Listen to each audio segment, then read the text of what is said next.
literally, it's so bright in here. It's so bright. The sun.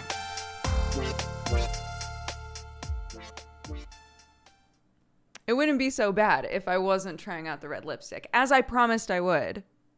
I said I would try out the red, and I actually like it a lot. In this lighting, maybe not so much. It's very, I look like floating lips. That's okay. I'll roll with it. It's fine. Thanks, guys. Thanks, everybody. Yeah, it's the same as the, hold on. It's the same as the dark lipstick that I use, the same brand.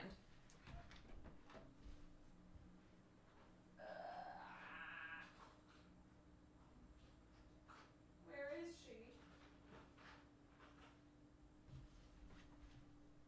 she? Stay Satin. Ugh. Stay Satin liquid lip color. Oh, the other one is Stay Matte. So this one, it's same brand, different, like, there's the Stay Satin line and the Stay Matte line. So the matte lipsticks are the ones that I normally use. So I guess this one's different. And it's called Radical instead of Radical. So.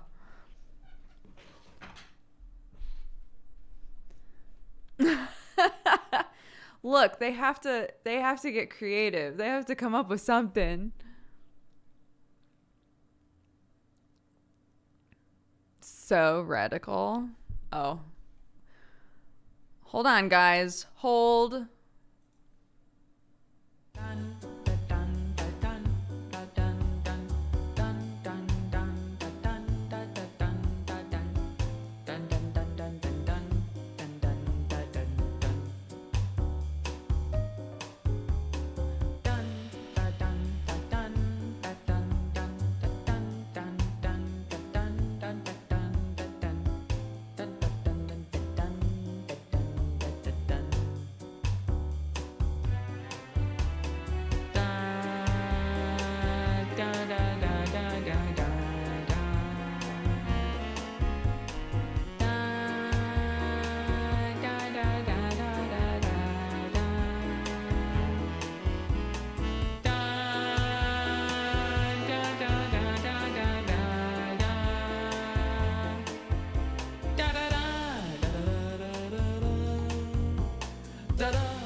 That tune's stuck in my head for now. It's a classic.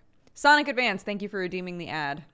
Contributing some muns to the MS Society, which is where all of our ad money is going this month.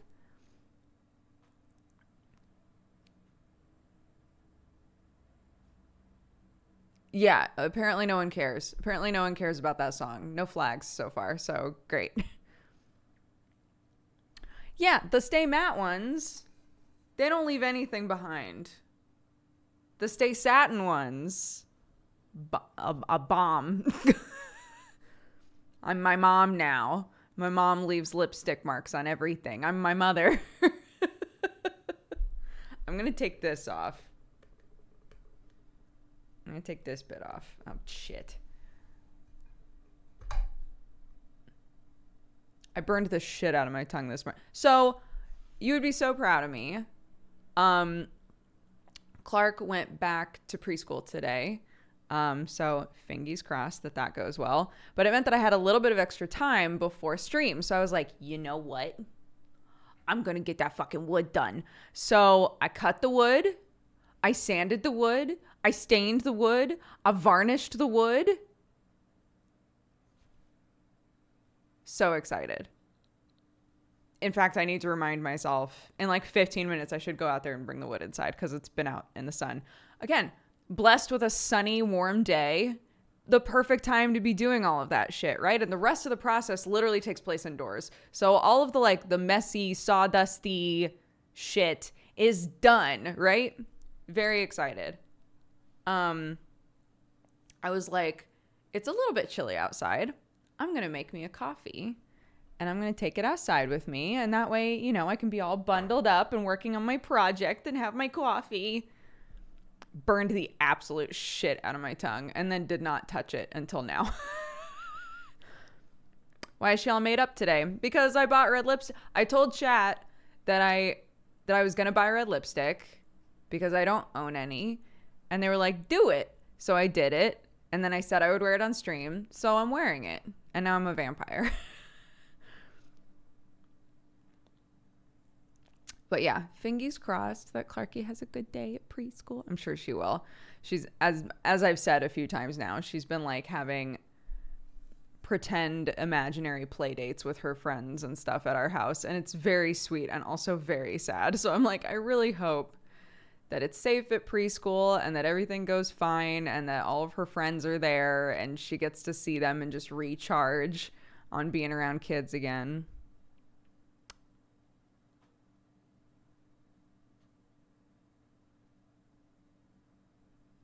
The lipstick is fire.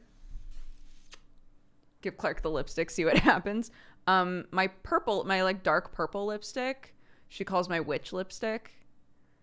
And so we have a goof that like, cause she'll be like, when I get big, I can have purple lips too. And I'll be like, sure, you can have whatever color lips you want, honey. That's the beauty of it.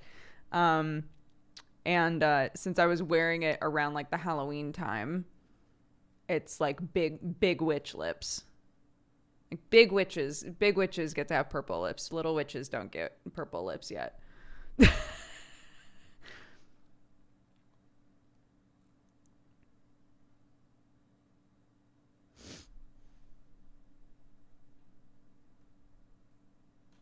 My brother had an imaginary friend when he was young, and my parents were so fed up with it. One day they told him, "Sweetie, we're sorry that he moved out." It was okay for 2 days or so, and then he went back to them excited and said, "Mommy, Poppy, my friend moved back in." I had so many imaginary friends. As you might imagine, being a kid and like in the middle of the woods, both my siblings moved out. I had a ton of them, and I talked about them all the time, and my dad totally just went along with it. Very sweet of him.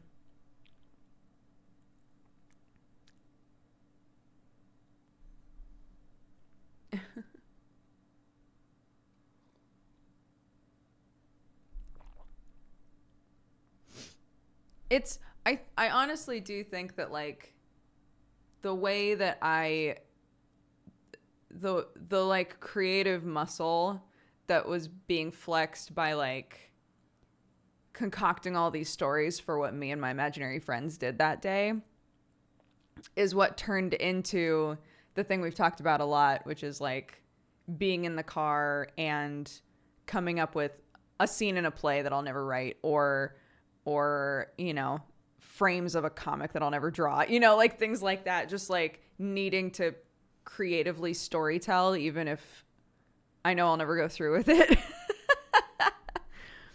But I think that's one of the reasons that I think that if I made an effort to DM more often, it would probably help like flex that more. But yeah.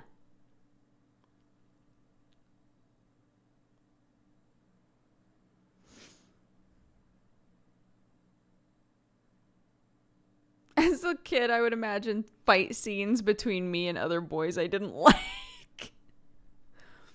Amazing.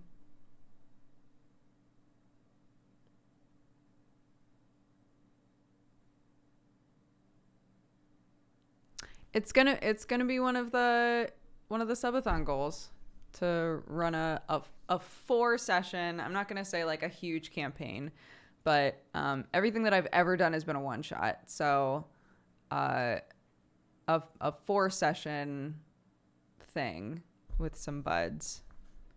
That's the plan. So.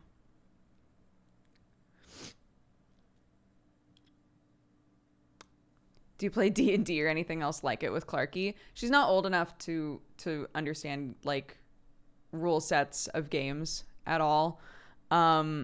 But what we do is at bedtime we do Once Upon a Times, and sometimes they basically play out like D&D. So she'll be the main character and I'll ask her what she does and I'll describe what happens. Then I'll be like, what do you do next? You know, that kind of a thing. And yeah, and she loves it and it's super fun. We'll tell stories about Clarky the pirate and Clarky the witch and, you know, whatever we want. It's very fun. Hi, OLG. How are you?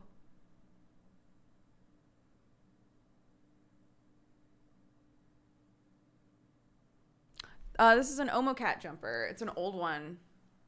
Well, not like old, but it's an older Omocat design. And I think, because we were looking at the store last week, and I'm pretty sure that this still sells in the store, I think.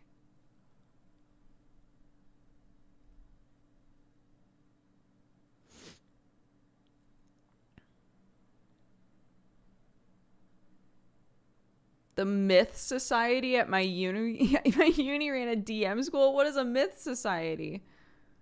Like a club for myths?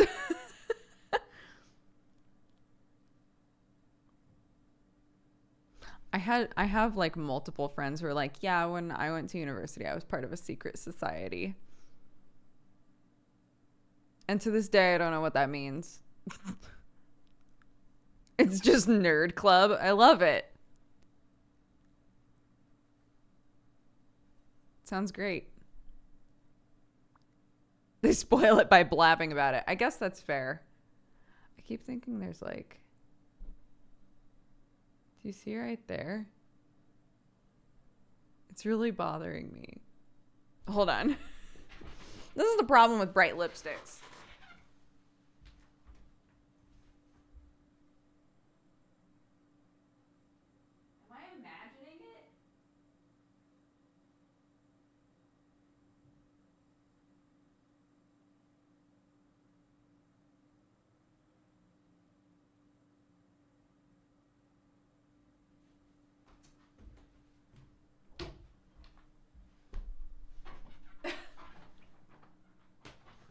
Who fucking knows? Who's to say?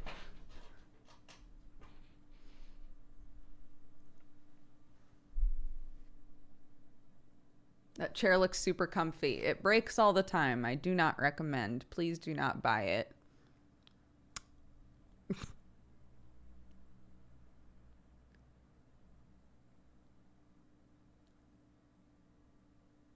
I watched a video on YouTube that was basically called like the cabin that literally anyone can build, which is not true watching it. But the idea of it is like you don't need to have a ton of knowledge in order to build like a really small home, technically, you know. And so the video was really interesting. But yeah. The whole like anyone, literally anybody could afford this. Literally anybody could build this. I'm like, neither of those are true. It does look like it's a fairly simple process, just very involved.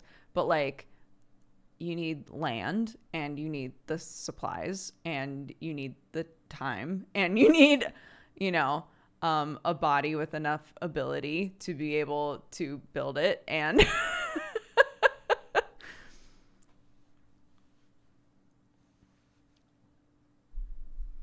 a lot of people, I do find it really interesting, the videos that are like, yeah, I built this whole thing out of like reclaimed wood. I think that's super cool.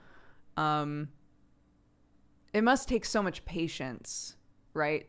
To just wait until somebody's like, we're tearing down a building. Does anybody want some of the wood from it? But maybe that happens more often than I realize, that there's just wood kind of up for grabs for cheap. I don't know.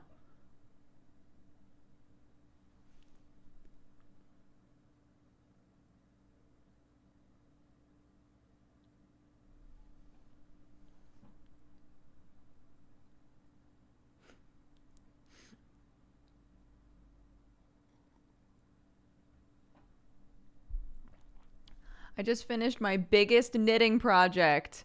A 10-ball blanket. Keep ticking away. You'll be so happy and proud when you're done. Man, hell yeah. I'm gonna get this fucking hangar project done. This weekend. It's gonna be finished. That's what I've decided. So congrats to you. I hope that I'm right there with you. Next week, I hope on Monday I can be like, guess what, bitches? Our coats aren't on the couch anymore. It's a new life. It's a new day. I hope.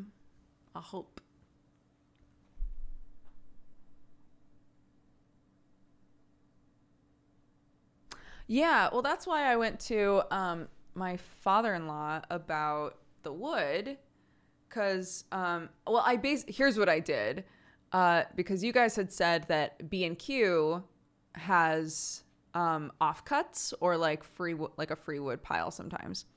So my father-in-law does tons of DIY projects, but more importantly, Sam's brother owns a scaffolding business that is run by the family. It's like a family business.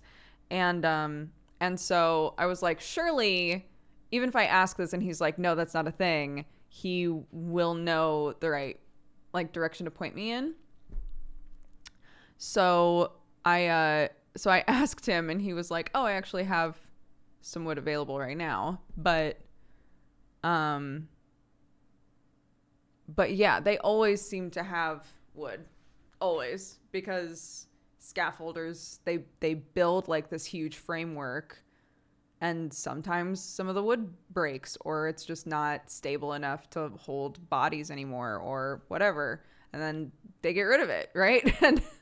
And there are a couple of different companies in town that take that wood from them and make tables and whatever else.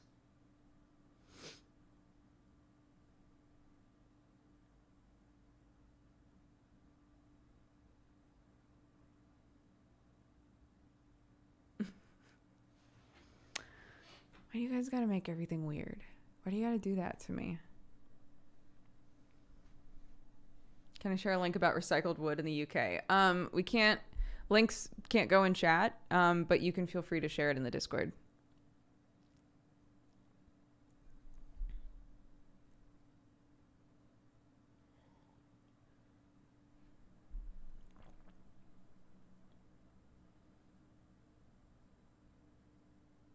No links. What if I throw in a Zelda? Nice. When are links getting fixed? I have no idea. That's not my area. It's not my area. I'm not sure.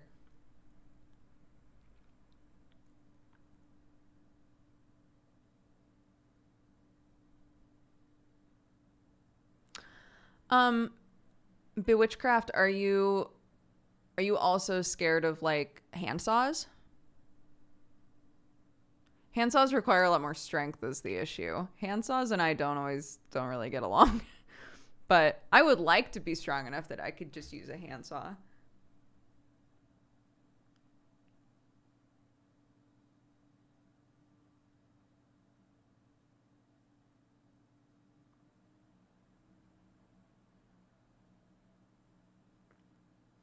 It's been so long now that I don't even...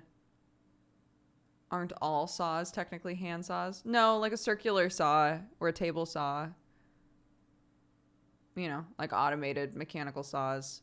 The saw that I use today is a miniature circular saw, so it's handheld. But it was not the blade wasn't big enough to get through the wood. So I had to do one side and then flip it over.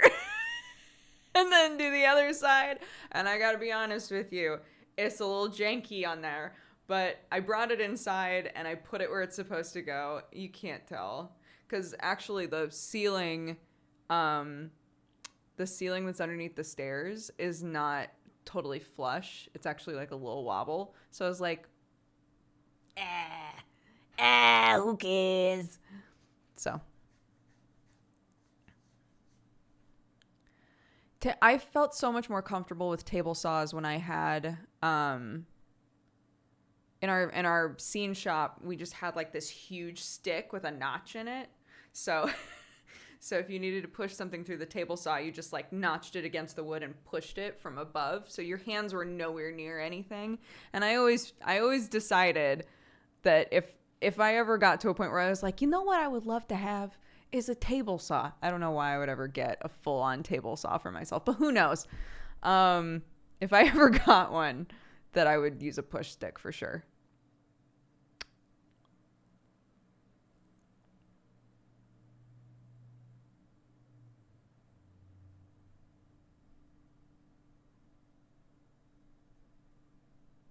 But every shop that I've worked in, somebody has given some kind of a cautionary tale. Like, I know so-and-so who did this because he didn't do X, Y, and Z. So make sure that you always do X, Y, and Z, right?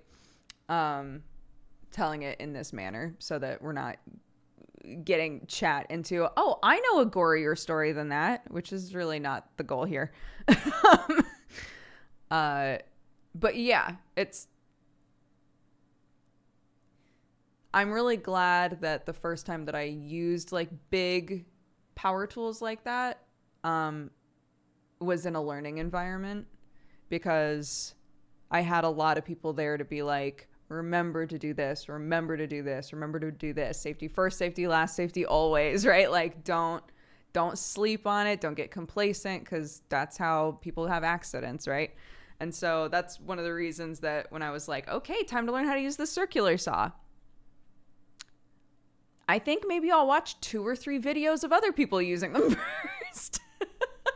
You know, and in the end, actually, I had watched videos of people using a previous model. So mine was actually different, but it was still very helpful.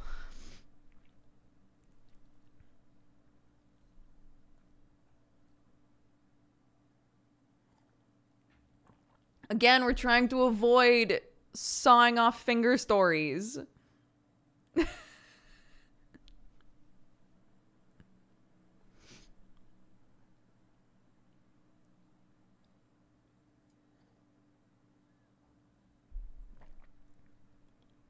Safety all the time. First, last, always. Hilariously, it was not my scene shop professor that told me that. It was our stage combat professor. Because the swords that we were using, they were dulled, but they weren't, you're in friendship jail. Enjoy. The swords that we were using were dulled. Like they couldn't hurt you unless you were really trying to hurt each other for the most part. But it was still like, just be careful, right? And side note, I think I've said this before. I got made fun of mercilessly in that class because when we were learning how to lunge, I would do this.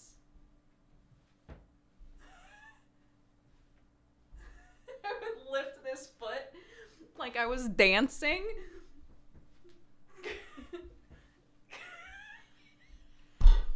My professor was like, what the fuck are you doing? What do you mean?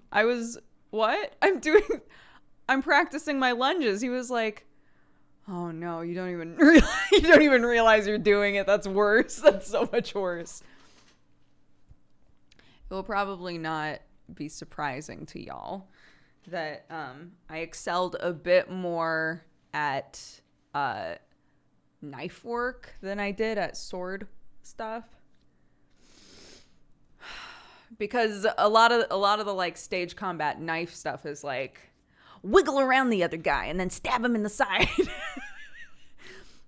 do a couple of little flippy doos and then just shank him.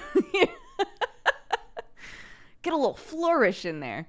Yeah, I was okay with that because I'm small, so I could just like fit under everybody.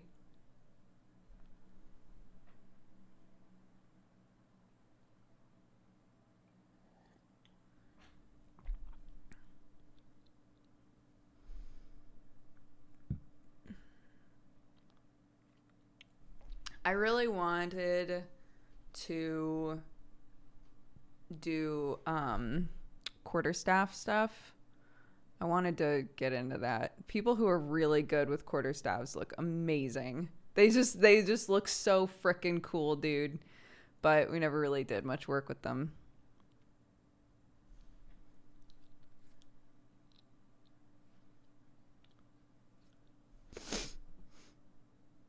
I was talking with Aaron since you mentioned Omori, and no spoilers. Do not spoil anything about Omori in here. Just as a side note, I was talking with Aaron yesterday because she started rewatching Kuroko, which anybody who knows Aaron knows that she was obsessed with Kuroko for so long. Kuroko no Basket, which is an anime about basketball. It's very good, really, really good. Sam and I both got really into it. The dub of it is, I guess, on Netflix in America now. I don't know if it's here, but she was like, oh my God, the Kuroko dub is on Netflix. So she started rewatching it, I guess, and was like, I'm ready. I'm ready for, the obsession to hit me again. And I was like, it's kind of sad. I don't really have anything. I don't have any like fandoms right now. I don't feel like. She was like, really? You haven't been like playing anything or watching anything that you've gotten like really into? And I was like, I mean, I'm still a week later very intrigued by Omori. I'm terrified to go look at fan art or fanfic of that game. She was like, oh, why? I was like, it's very, I don't know if I want to dive into that. I don't know if I want to dive into that. It's just very dark. It's a very dark game. And she was like, oh, I see. So she was like, maybe there's maybe people are writing AUs, right? Where everything's fine and nothing's wrong. I was like, maybe.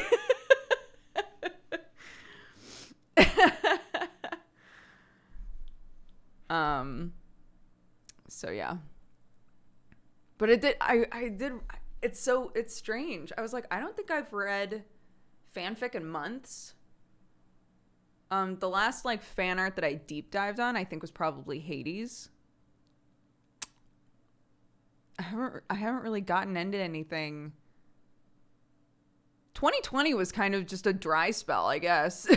Just a general in many areas of all of our lives, right? Because Aaron was like, I guess, now that I think about it, 2020, I didn't really get into much either.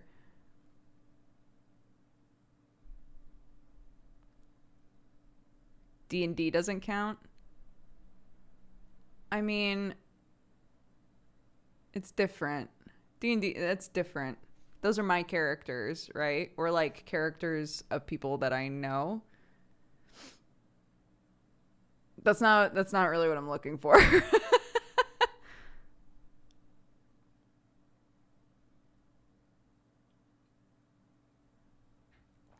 What about a manga you got into?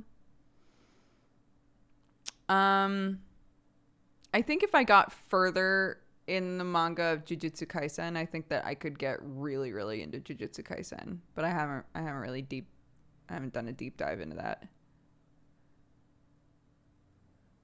D&D's a lifestyle, not a fandom. Just kidding, it's both, and I love it.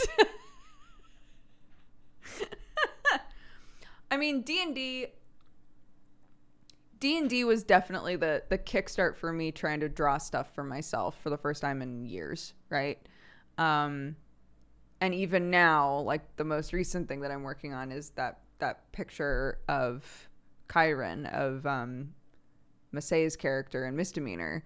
So even now, I have a lot of drawing inspiration from D&D games, either ones that I'm in, mostly ones that I'm in, but either ones that I'm in or ones that I'm actively following. So in that way, yeah, for sure. I had a huge injection of creativity that way.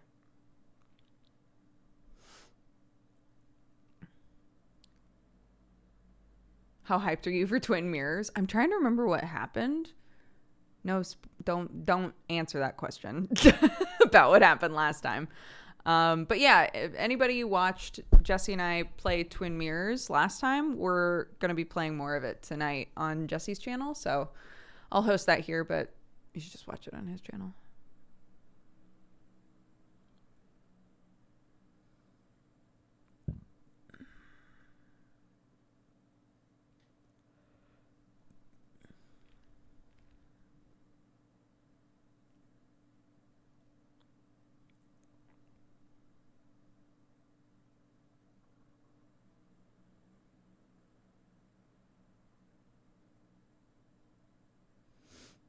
I think at 9 p.m. I think. Hold up. Oh, oh my God. So Jesse, oh, something just got in my eye. The hold music that we have now, Jesse used it from the tweet on his stream, and somebody clipped it and put it into our Discord.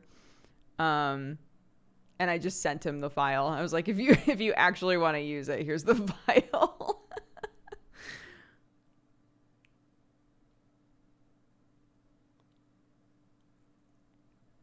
I bought Hades because I watched you play it. I thought I'd give up really quick and do the whole thing on God mode, but a few hundred hours later, I'm still going at it. It's such a good game, and I'm really excited to draw fan art for it. I'm so glad you like it. Isn't it fun?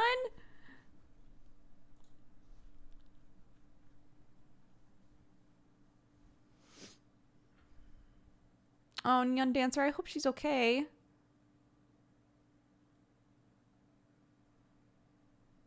Why are people so obsessed with whether or not I've put my pictures up yet? I'll put them up when I feel like it. Fuck. I don't even know where I want them. Should I hide them? Is that the only way to escape?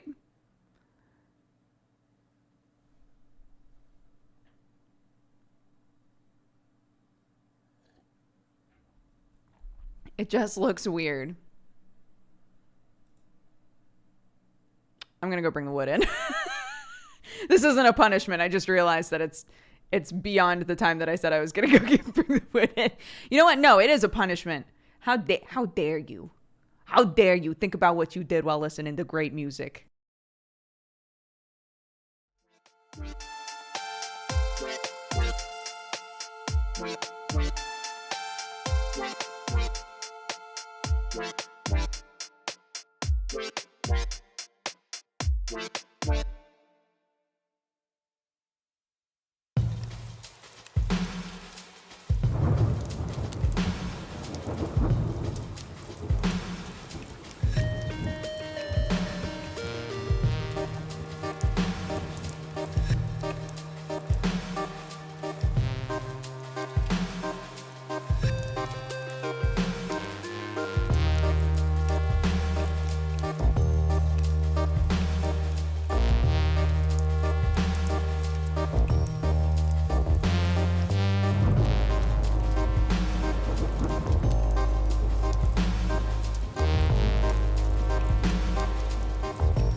Hello.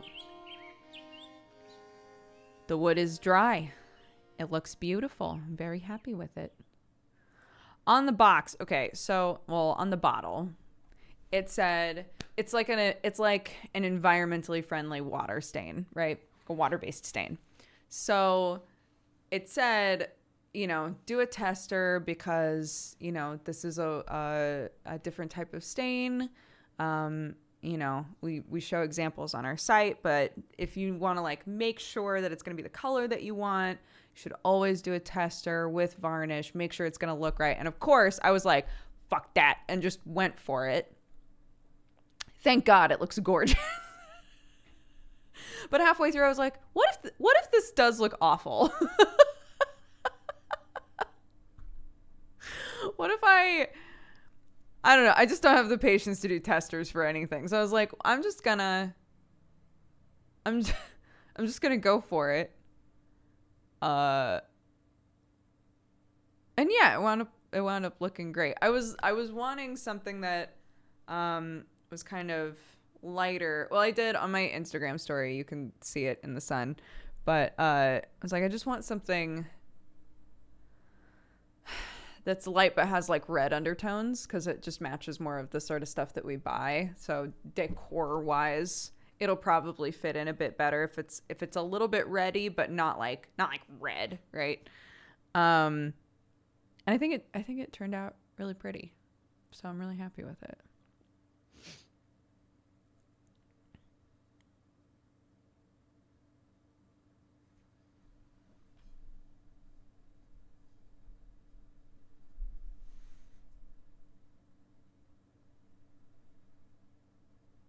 Yeah, this is an Omocat jumper.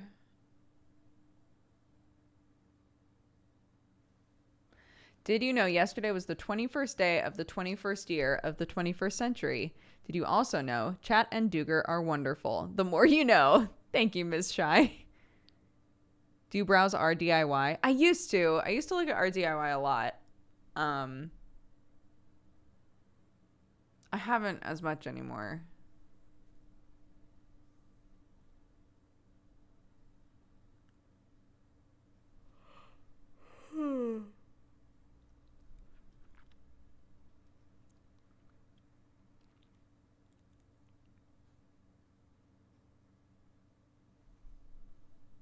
Duke's Omocat collab when? Oh gosh, I think it's probably very difficult to afford Omocat as a guest artist on anything nowadays.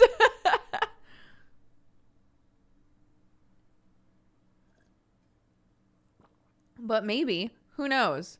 Maybe one day we'll be like, hey, Omocat gang. Oh, fuck. Omocat gang. Shit. Oh, fuck.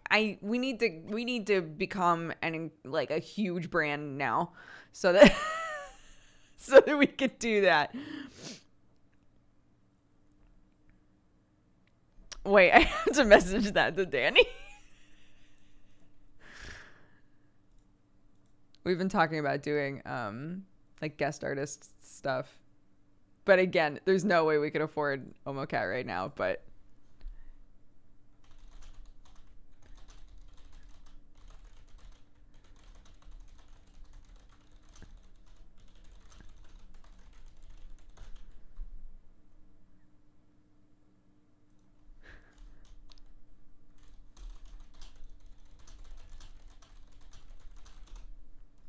great. Yeah, for Cat Gang stuff. Get some fresh ideas in there for shirts and things.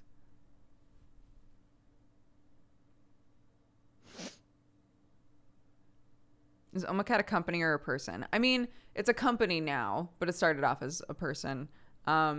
These prints here are old Omocat prints when they were doing basically only fan art stuff.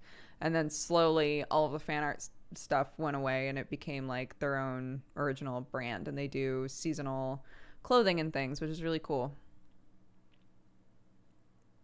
Skirts is awesome. Ellie White's very, very talented. You could try asking. I'll try asking later. No, I know. Look, sorry. Let me establish. I know Omocat. We know each other. We've talked multiple times.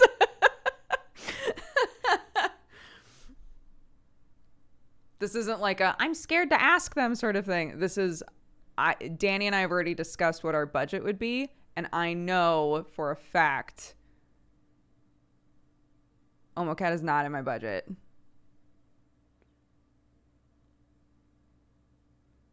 But one day could be.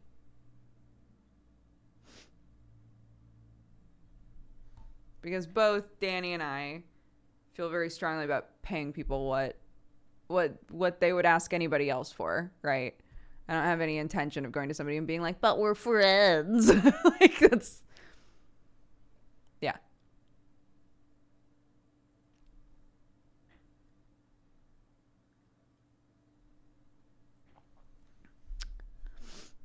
No, because Cat Gang is actually, so Cat Gang and all of the shirts, the merch, all of that stuff is a separate business. Because Danny honestly puts in more work in terms of like he makes all of the designs. He keeps track of everything that we buy from the company, like all of that sort of stuff. It is owned half and half between Danny and I. So this isn't like if I hit like a certain number of subs, then I'll have enough money to do it. It's not that. It's like Cat Gang on its own. Can Cat Gang afford it? Not right now. So, but one day maybe. And shout out to Danny, because he's always coming up with cool new stuff and all that.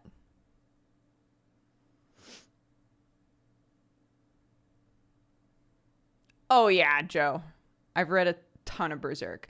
I don't know that Sam has read Berserk. I think that he's watched like the older anime movies, but I've read a ton of it.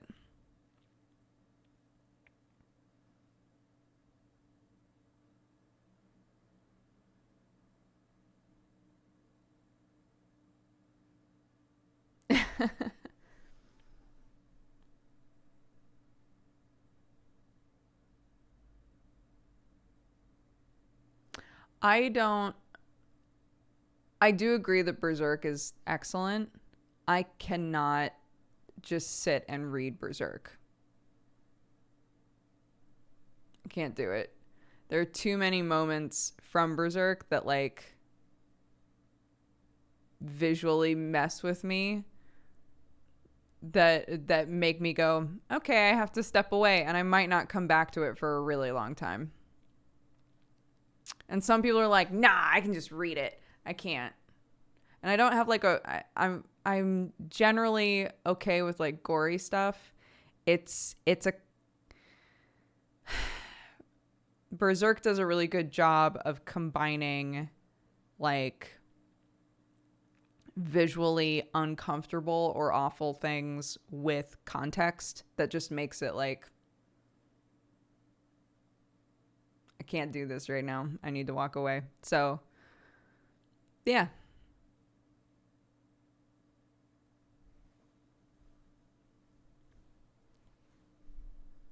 I read Spy X Family in between. Spy X Family is so good. It's so cute. Oh my God. I haven't caught up with that actually. I think there are a few chapters out that I haven't read. I want to go read Spy X Family. Oh my gosh. It's been forever.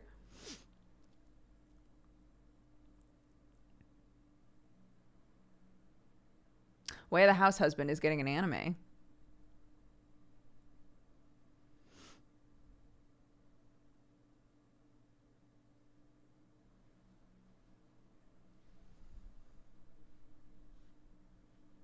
Oh, you're starting with Junji Ito? Enjoy. Stupid ID said that they're reading Tomi by Junji Ito as their first ever manga. Hot damn. Enjoy. Junji Ito's great. Yeah, one of my faves.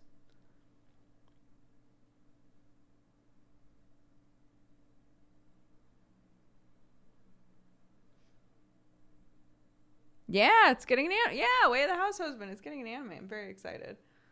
Horimiya is the other one that I really need to start and haven't started watching. I've read a lot of the manga for that as well, but I haven't watched the anime, and it's running right now, so.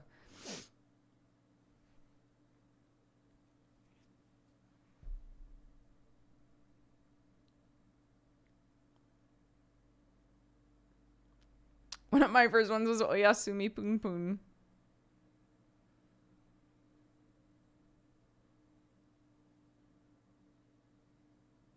No Longer Human is a rough read. Yeah. I really liked it, but it's rough, yeah.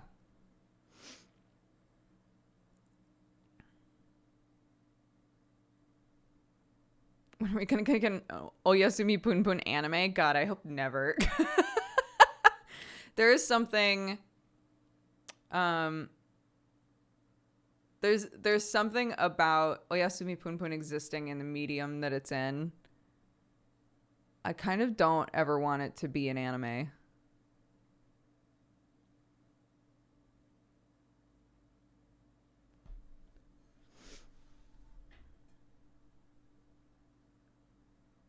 Mm-hmm. Yeah, we watched on date night. We watched.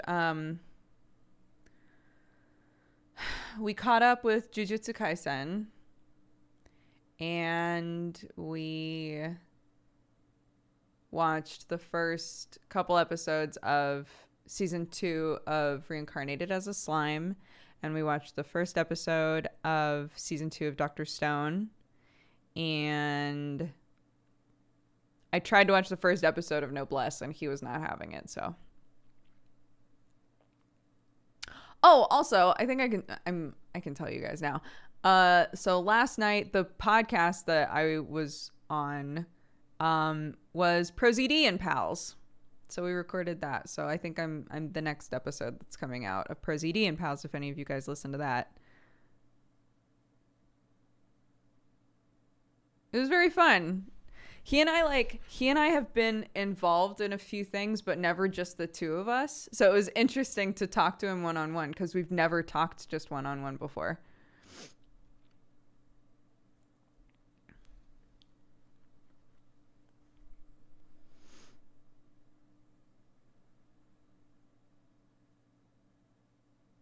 Not even at a party or something. Oh, I've never interacted with him in person.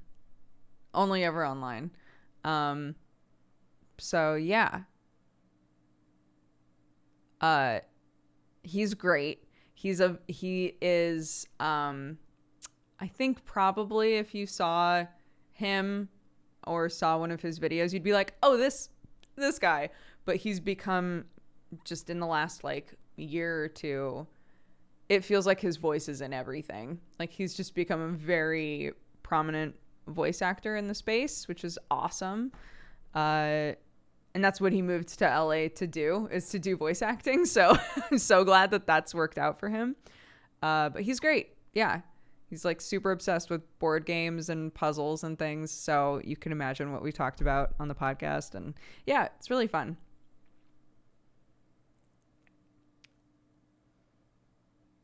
Right? It feels like half the games that we play on this channel, at some point there's a voice and somebody's like, is that someone?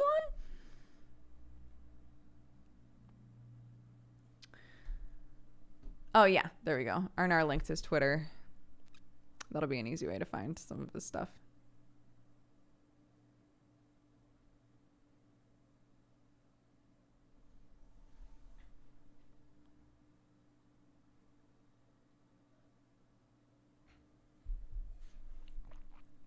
When I heard he was in Soul Calibur 6, I was very happy for him. Yeah, he's in Yakuza. He was in a couple of the like point and clicks that we've played recently. Like, yeah. I have no idea when the podcast comes out. No clue. I do listen to Chilluminati. I'm on a Chilluminati episode. So if you listen to Chilluminati, you might have listened to an episode that I'm on and not even realize. I was on there. I talk about the Tomta.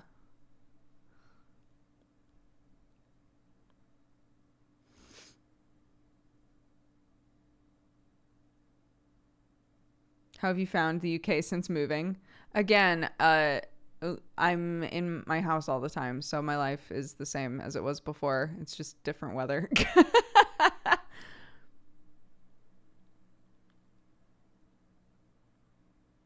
One day, though, one day, you know, that's one of the things that we talked about on the podcast was I was like, I generally people that I know that have moved either across country or have moved to another country have said it takes like a couple of years to really like acclimate culturally, to feel like you sort of get your footing and understand how things work and it feels more like home. And I was like, I'm gonna give myself 3 years because last year was a wash. Right? Like last year doesn't count.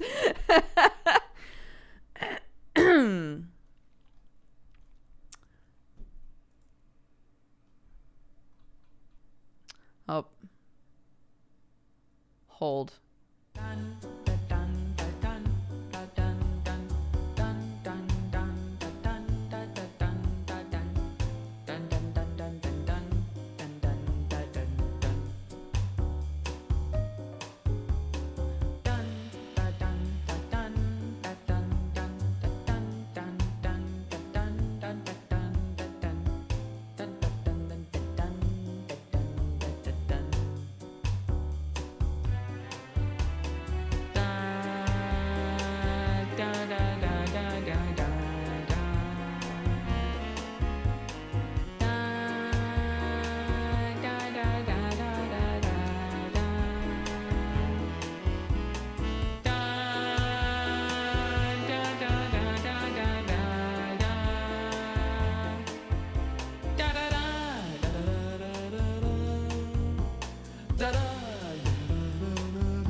Perfect.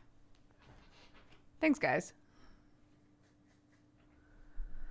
That ad was redeemed by Suchi.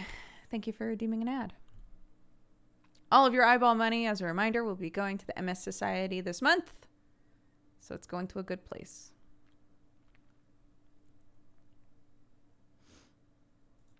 So those are what's called multiplayer ads, those weird poll ones. So a bunch of people in chat, some countries don't get them. So if you didn't get one, but normally you see an ad, it might be because it was a multiplayer ad. A bunch of people all get the exact same ad, and then you answer a survey or you do a poll or like whatever. And depending on how many people take part in it, I get a kickback of bits. So thanks for that. But the money from watching the ad still counts toward like the ad money total at the end of the month.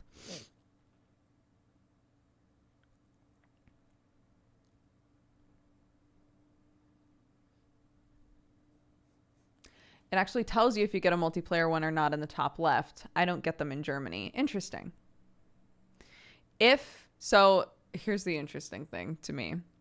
So there's a button that says run a 60-second ad. So that's normally what I click if somebody redeems an ad, right? If we are eligible for a multiplayer ad, that button is replaced. So I can't, if I want to run a 60-second ad, I have to do the multiplayer ad instead of a 60-second ad. Interesting. So they must really want either they're looking for as much data as possible on how the multiplayer ads are doing, or there's more incentive for them to have multiplayer ads go instead of regular ads, even though less people will see them. I don't know. It's interesting to me.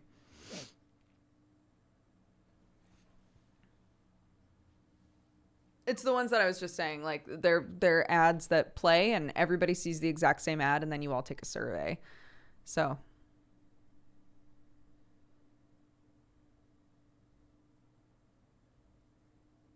maybe, yeah, that's true. Benevum said they probably make more from multiplayer ads because they have proof that people were active when it aired. That makes sense. Yeah.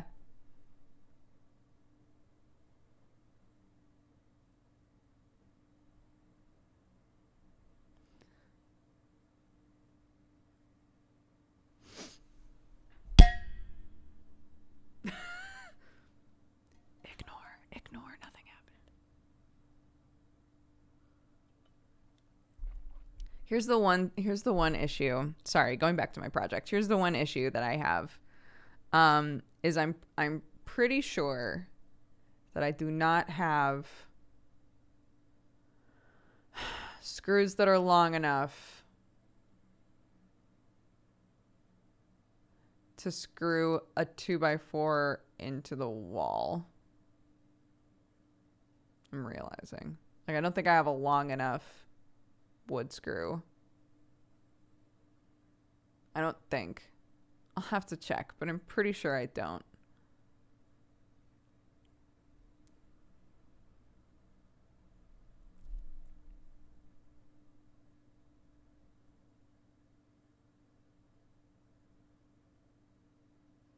Which is fine. It's easy to get screws, but, you know.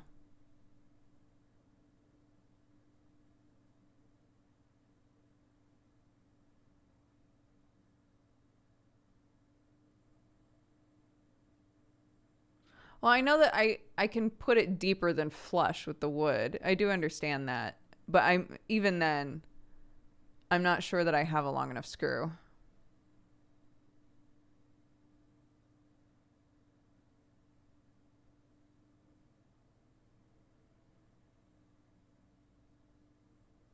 Sub pop-ups will be fixed when the new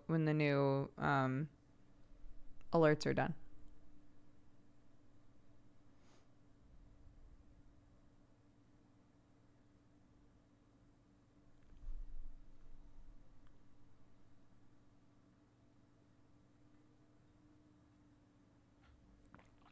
You'd have to ask Danny. I'll ask Danny.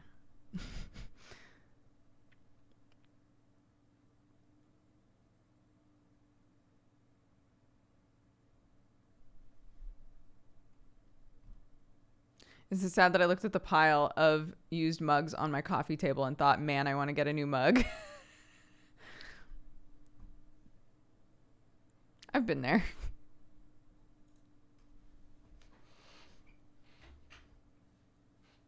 Was sad not to hear the Darkest Dungeon voice. We'll still use the Darkest Dungeon voice for it, I promise.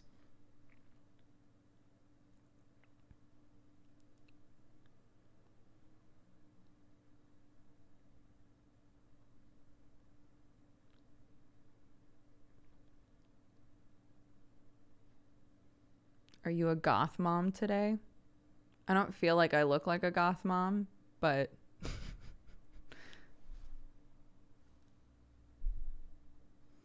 Where's the cup with the dice from? It's cool. It was sent, Sam and I both got one. It was sent in this box, actually, as a Christmas gift.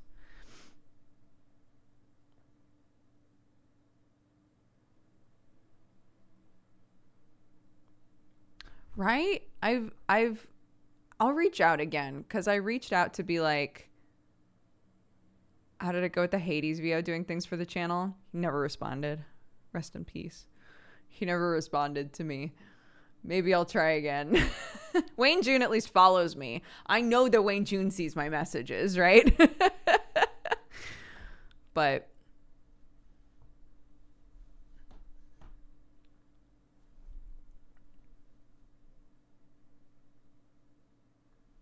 my partner's still impressed you have the Darkest Dungeon voice. He's great. A talented individual. What was happening with Hades? The guy, shoot, I can't remember his name, but the guy who does the voice of Hades, I was like, wouldn't it be tight if we could just, every time we play a game and there's just this epic fucking voice in the game, if we reached out and we're like, do you want to record an alert for me? I will pay you money.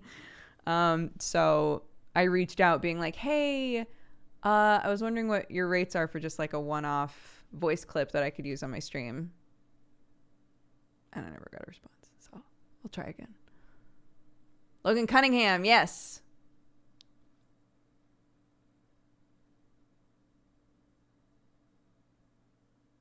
He is in a lot of Supergiant stuff. It's true. I lucked out with the Darkest Dungeon stuff. They just grabbed, like, they sent custom alerts to a bunch of streamers that were playing their game as like a thank you. So I got that just...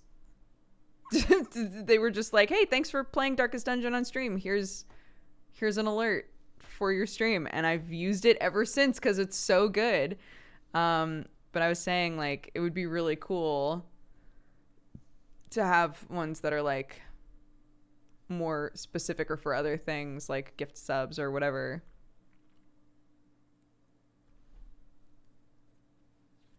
He's an in-house VO, so maybe there's contractual stuff preventing him. Oh, maybe.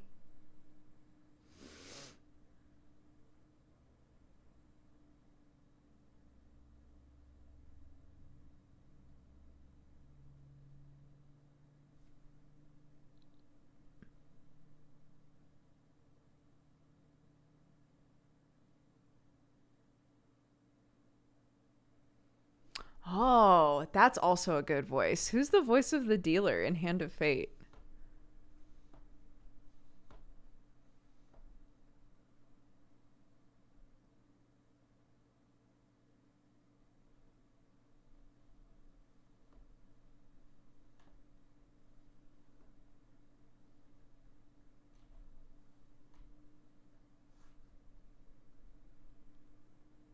There are sites to hire VOs for this kind of stuff. Yeah, but not all of them are on those websites.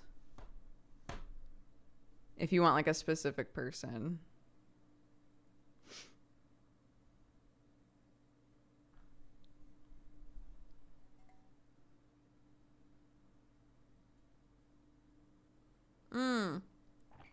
Yeah, if you're interested, if you love like the audio design, the art direction, like all of that stuff from Hades, you should absolutely watch the No Clip documentary series. It's so good. It's so good, and they cover so many different aspects of like the development process of Hades, and you really get to see how much Darren Korb does. He does a lot.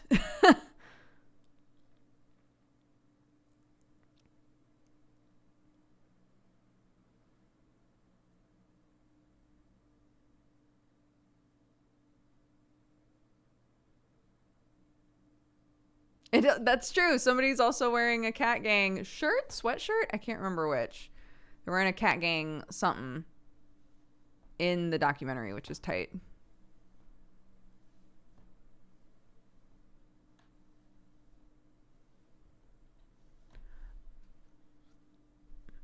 Yeah, I've streamed Hand of Fate. The first one and the second one.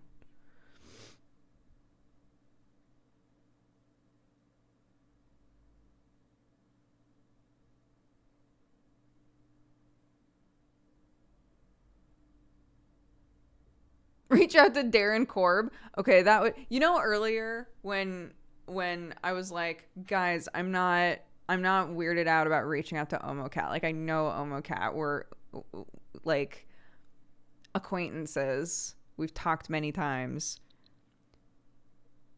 I would be so stressed out messaging Darren Korb, being like, you don't know me and I don't matter in the world and you're so talented and incredible. Can I ask you a question that doesn't matter at all to your life? I'm sure you're busy. It would be a mess.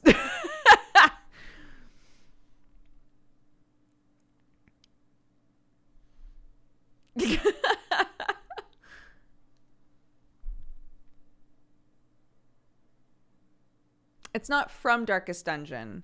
It's Wayne June is the name of the guy who plays the narrator, or our predecessor in Darkest Dungeon. And so when they were still in early access and people were streaming the game, they literally just came up with their own alerts for a bunch of people. So ours, the welcome you fine cat loving coffee drinking burrito babe, or whatever the alert is, they came up with that. I didn't tell them to do that. They made it up for us, which is incredible. But they basically got Wayne to record a bunch of those for all of the like big supporters of the game that were also streamers to use as alerts if we wanted to.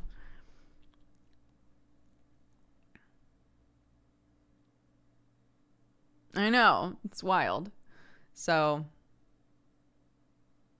We've used it ever since. How am I? I'm not gonna get a better one than that. I'm not gonna get a better one. It's the best one.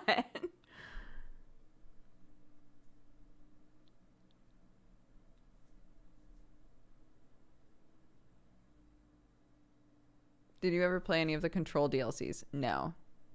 Hi, Kelly. Oh, thanks.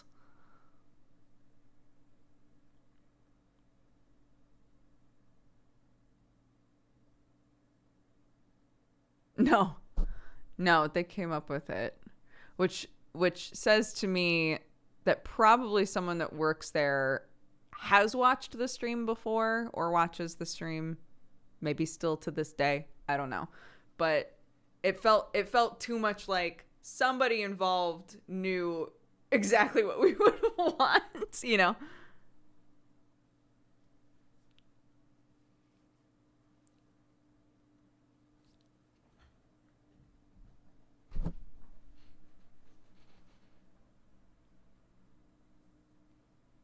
Oh, I will definitely play Darkest Dungeon 2. Of course. It's one of my favorite games. The song was so cute. The hold music song. I sang that as a goof on a stream, and then Diatonic from our Discord just made the backing track and like just made that because they were bored and procrastinating, I guess, and it's so good. It's so good.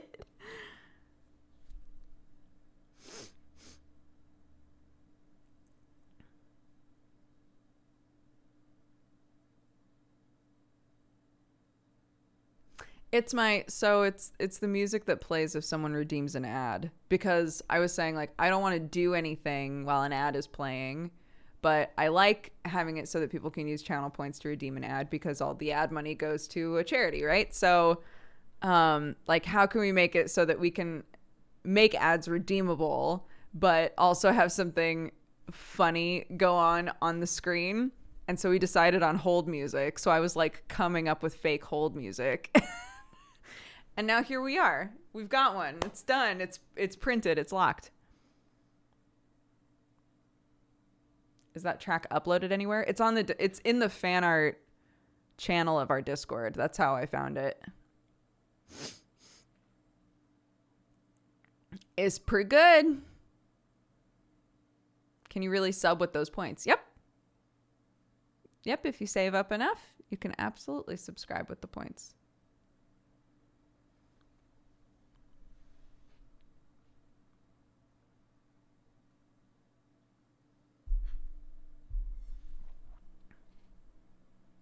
An ad was just redeemed. Oh shit. Well, here we go.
Thank you all very much. Your eyeball money will go to a good place. That's from Yaxel, who redeemed the ad. Thank you very much.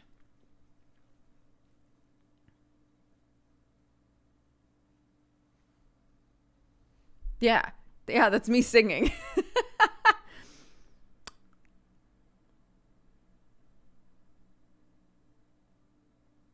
My eyeballs produce money. It's my quirk. So many people have that quirk nowadays.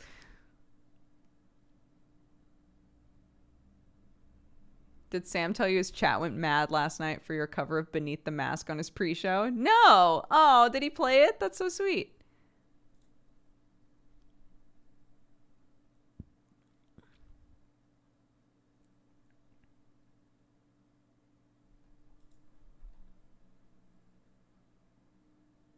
Thanks, guys. Oh my God. Do you want to hear? It's not Christmas time anymore. As my kid would say, the Christmas game is over, but I found a relic. Hold up. I listened to your brother yesterday for the first time. He's amazingly talented. Yeah. Jared is crazy talented. There's a reason that I grew up thinking I couldn't sing. It's because I had that motherfucker in my house, just like an angel descended from heaven who just knows how to play instruments immediately and can sing like an incredible range of notes. And I was like, I guess I'm garbage.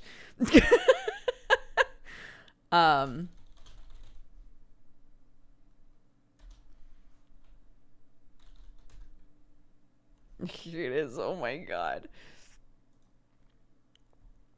Okay. Are you ready?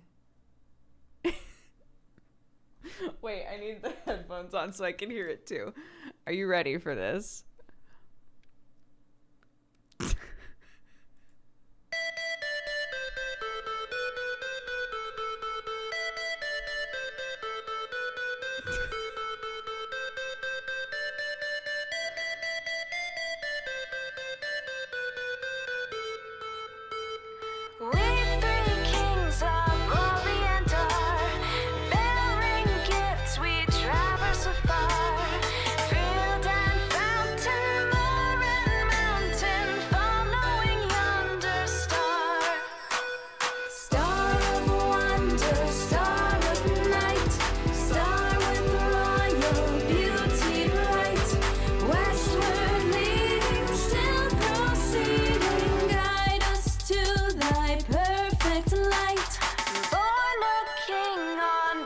This is me.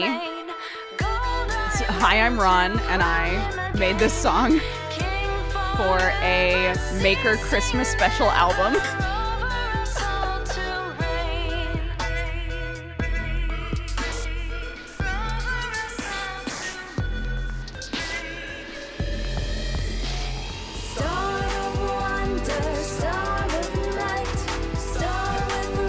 My talents are unmatched.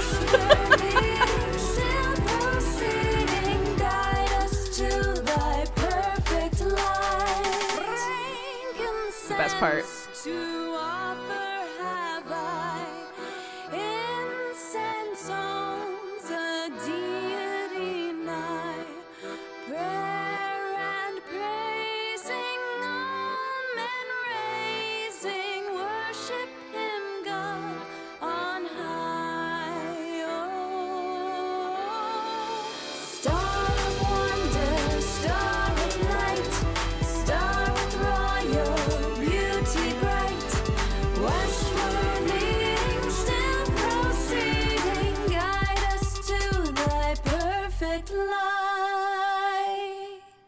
Yeah, that was Ron and I. We made that song. He plays the accordion in it. It was wild. They got rid of the video. In the video, we're riding around in downtown LA on tricycles. It was incredible. It was a great video. And they deleted it. And then I was like, I wonder if that song still exists anywhere. And it's on Spotify. Incredible. If you have a Christmas mix and you would like to add to it for next year, We Three Kings by Hi, I'm Ron and Dodger. Enjoy. It's a classic.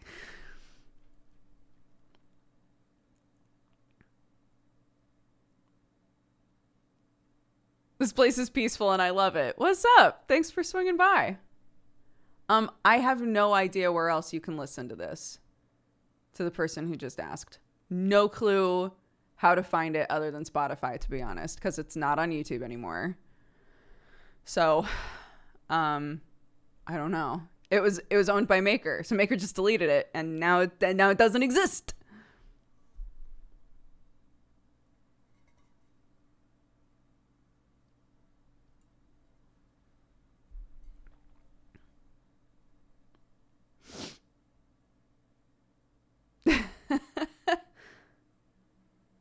Do you still do YouTube? Not really. I haven't, not really. I haven't put up a video that isn't a stream VOD in about 2 years. Do you still play D&D? I do. I'm currently in 2 shows. Misdemeanor is a found family pirate game, and I play a 13-year-old shithead. And Godforged is like a high fantasy adventure game, and I play a super chaotic rabbit person. So Strange Roads cry, dude. Kelly, I broke the news to Nickter Horse yesterday. Kelly, I was like, did you hear there's no more Strange Roads? And she was like, no. It's like, I know.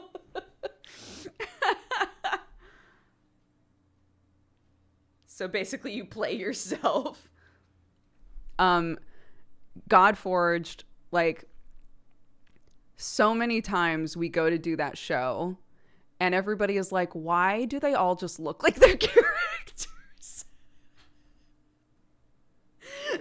It's so funny. Like, Sam will have his beard like with the beads in it and his hair swept back, and his character is literally a giant bear person with like a beard.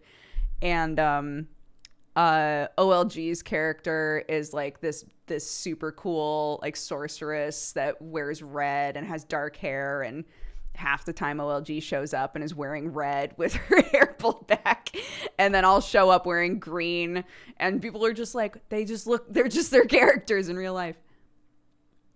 I didn't even know. My chat broke the news to me. No, literally, like, right? We didn't know. Kelly, we didn't know. It was yeah, it's the same for me.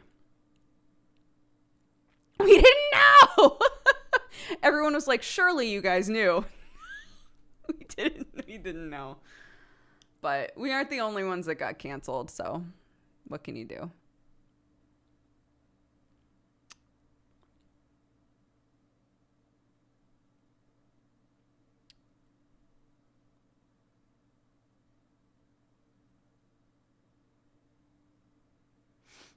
Where did you get that rad as fuck shirt? Omocat. It's an Omocat shirt. I don't know if it's still available, but if you go to the Omocat store, there are some designs that are older that are still there.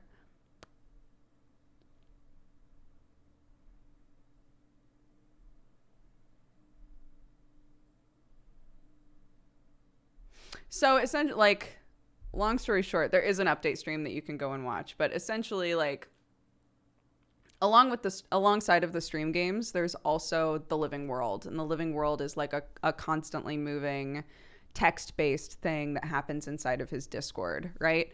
They're all existing in the same universe, so things the living world does affect the streams and vice versa. So essentially, the living world progressed everything to the point that endgame is happening way quicker than anybody expected. And so a lot of stuff that he hoped to fit in before endgame can't happen now. There just isn't enough time. So Broken Bonds already had canceled their show because of a family emergency with one of the players. And our show was on hiatus, but without like a new starting point, and a couple of other things like were just kind of up in the air. And so I think like there just isn't time to fit it in before endgame and like the time skip and all of that sort of stuff. So it is what it is when you're juggling that much stuff, when all of these things are like affecting each other, and it's all like just kind of, especially with the living world, it's just going, right? It's just going. So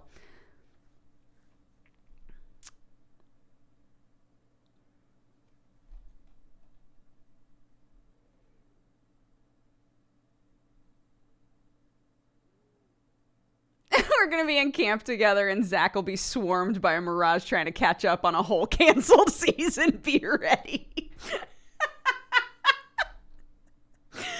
Nick Torres Victor Horst was like, I wait with bated breath for Kelly's fan fiction where Mirage and Zach finally make out.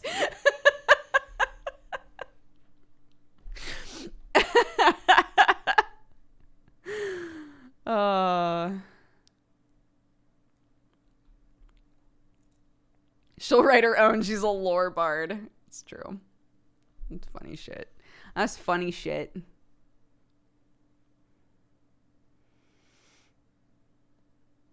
Yeah, I can't even imagine. I can't even imagine what it's like trying to juggle like a bunch of games. But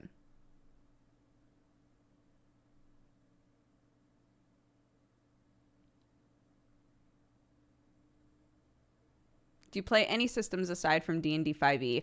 Currently, all of the things I'm involved in are D&D. Oh my God, what's the name of that game? Lady Blackwood? Is that the name of it?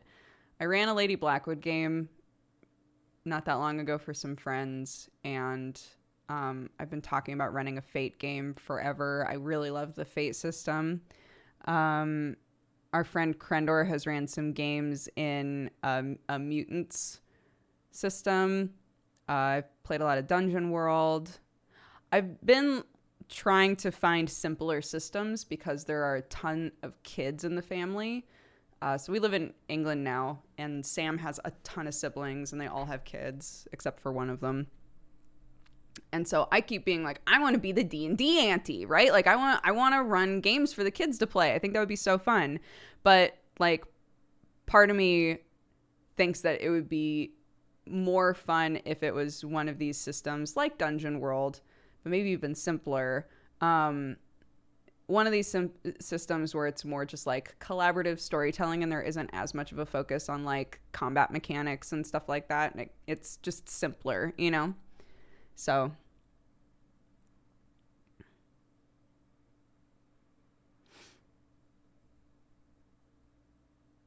have you heard of Weave?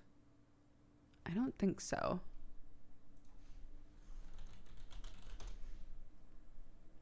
Storytelling redefined. 21st century role-playing game designed digitally. Play through multiple worlds in our playset system. Interesting. Completely digital. Cloud storage. Interesting. I have not looked at this before, but I will.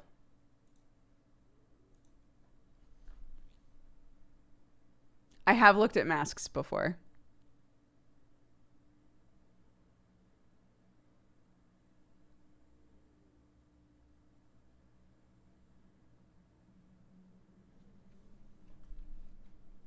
Lasers and feelings. Oh, there it is. Oh, I've looked at this. Oh, it's one of these games. It's a 1-7 game. Lasers and feelings. This was the reason I looked at this was because it was recommended to Joe Fudge as the base for his Twilight one-shot. He hit a sub goal where he said he would run a one-shot based on Twilight, and so he had to like watch all of the movies and shit to try and like understand what Twilight's about. Rip, that poor man.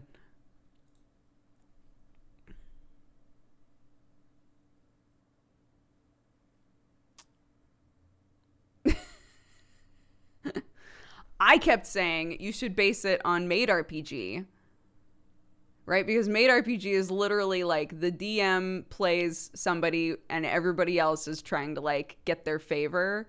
I was like, Joe, you could be the Bella.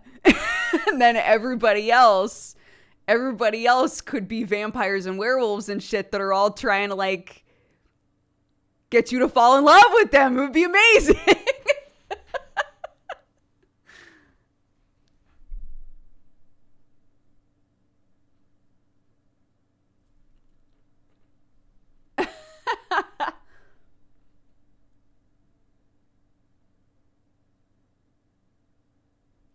Right? Sam keeps saying that I should run a Made RPG game.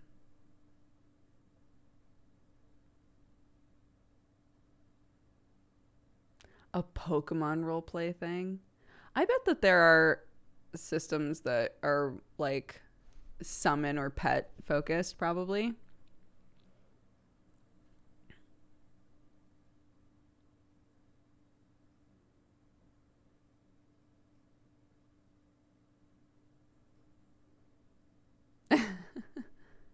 There is a fan-made module for Pokemon Tabletop.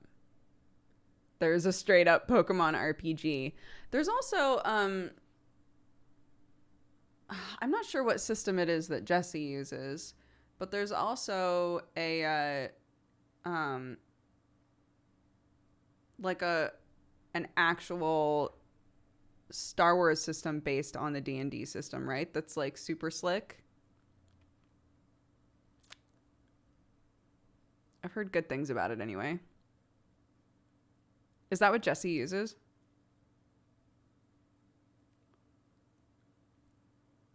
Roleplay yourself as actual Pokemon and just say your name over and over. No. If everybody's playing Pokemon, then we have to assume that that one anime episode where it was just the Pokemon talking to each other is canonical and that they can all understand each other. So you could just talk to each other easily. But if you were around other races, you would have to assume that all that they heard was you saying your own name over and over again.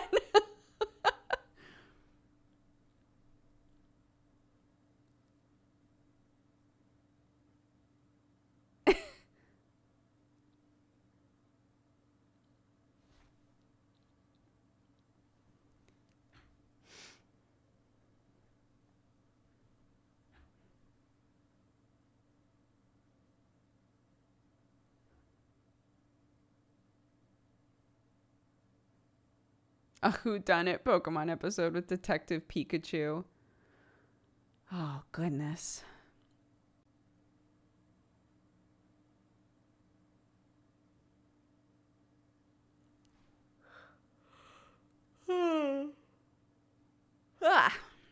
Goodness gracious. So the game that we were going to play today, let me get Steam open, is As Far as the Eye. I have not tried it yet. The reviews are mixed, but I'm very curious about it, and it was recommended by one of you guys to play, so I figure... You just made me yawn. I'm sorry. Kelly. They haven't been set up yet. I'm sorry, but they're here. They exist in my life. I'll be in the VR universe one day.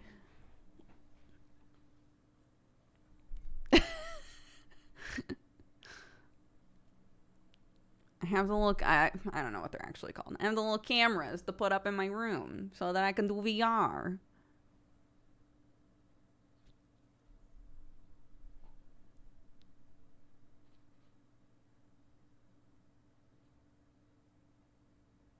Yeah, well, I'm supposed to be joining... Oh my god, the month's almost over. I'm supposed to be joining Callus Row in the next few weeks, but I'm not used to VR, and so many people that hopped into Callus Row without priming themselves at all have gotten super sick or really like have just had a lot of problems adjusting to like spending hours doing VR stuff.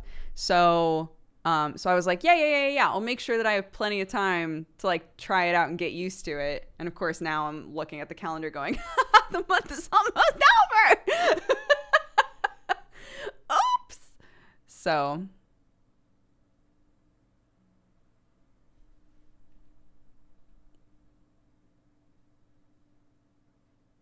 Are you going to want to stream it? I don't know.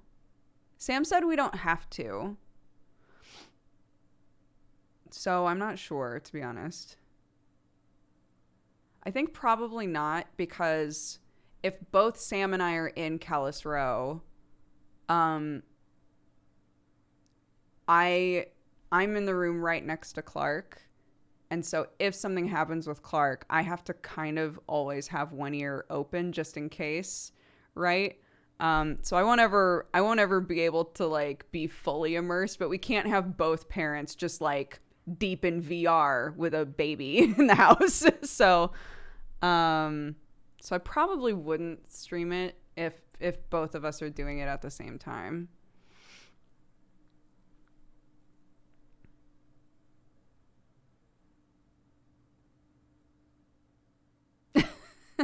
Bring baby into VR. Yeah. I just got my VR. I was convinced by your stream a while back. It was so fun, wasn't it? Yeah, I'm going in deep now.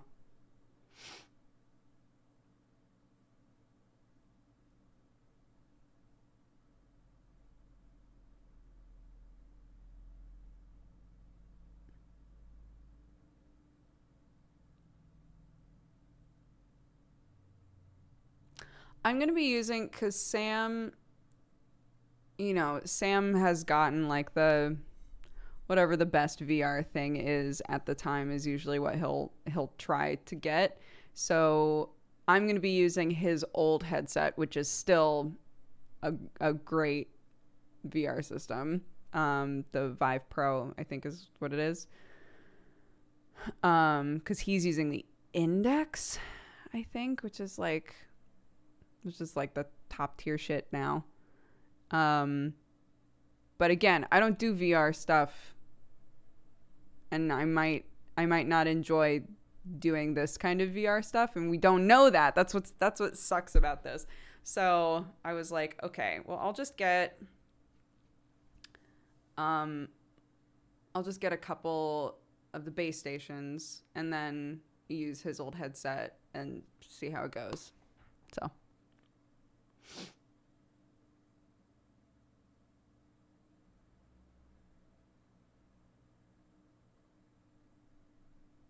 So yeah, that's the plan.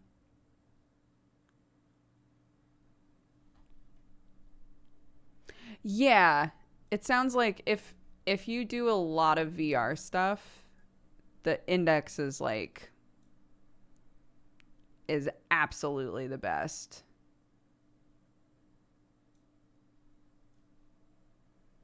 But they expensive.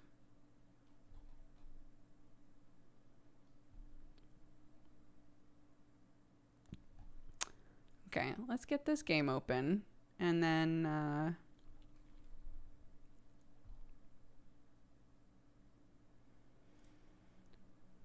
gonna mute desktop audio in case it's fucking loud. Let's open it.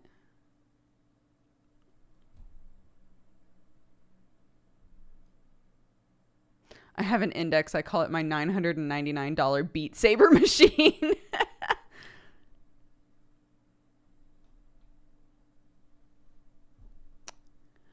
Yeah, Kelly, that's what I'm confused about, is that Sam keeps saying I have to plug the headset in for the Vive Pro, but you're saying that you can use it cordless. Are there different versions of the Pro?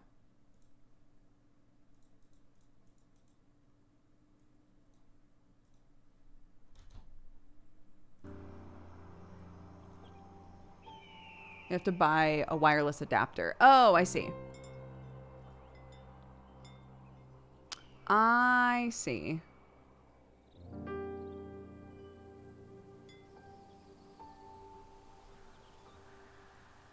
It's worth it, though. To not trip on a cord sounds like it definitely elevates the situation. Yeah. Right? Like, that sounds great.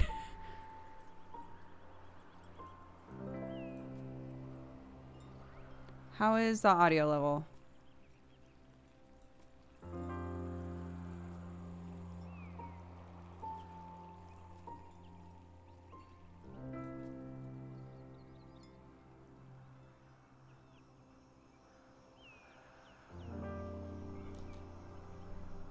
Might be a tiny bit loud. Okay.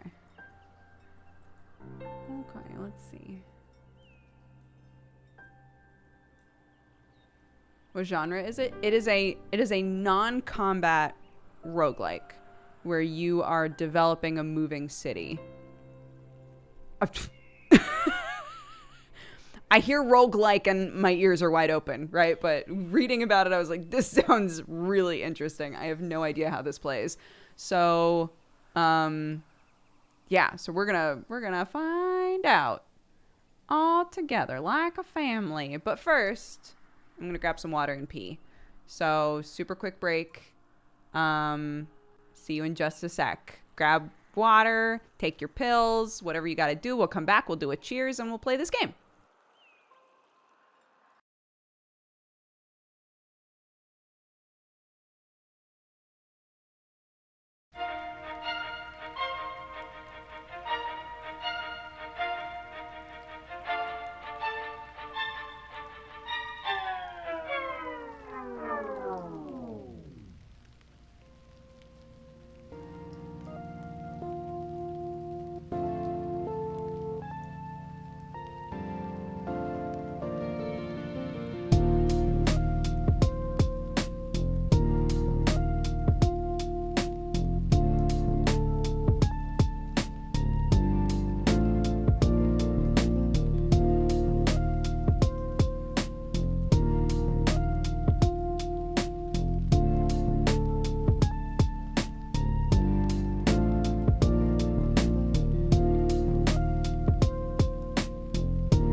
Hello. Did you have a good break?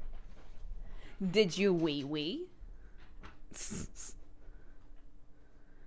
Hello. Okay. Let's do our cheers and then play our game. My earrings are out. My ears hurt like a bitch. Those aren't safe earrings for me. Now I recall. We were asking about Hypecat's lower body. Does Hypecat's face always say hype, even in chill BRB mode? Oh, like if Hypecat is sleeping, what does the face look like? That's a great question. I'm imagining 4 closed eyeballs, right? Because, like, surely each letter is an eye, right?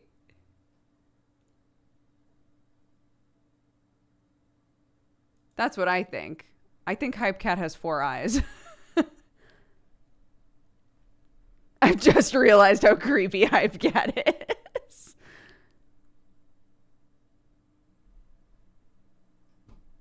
Glad we got that sorted. Yeah, no problem. No problem.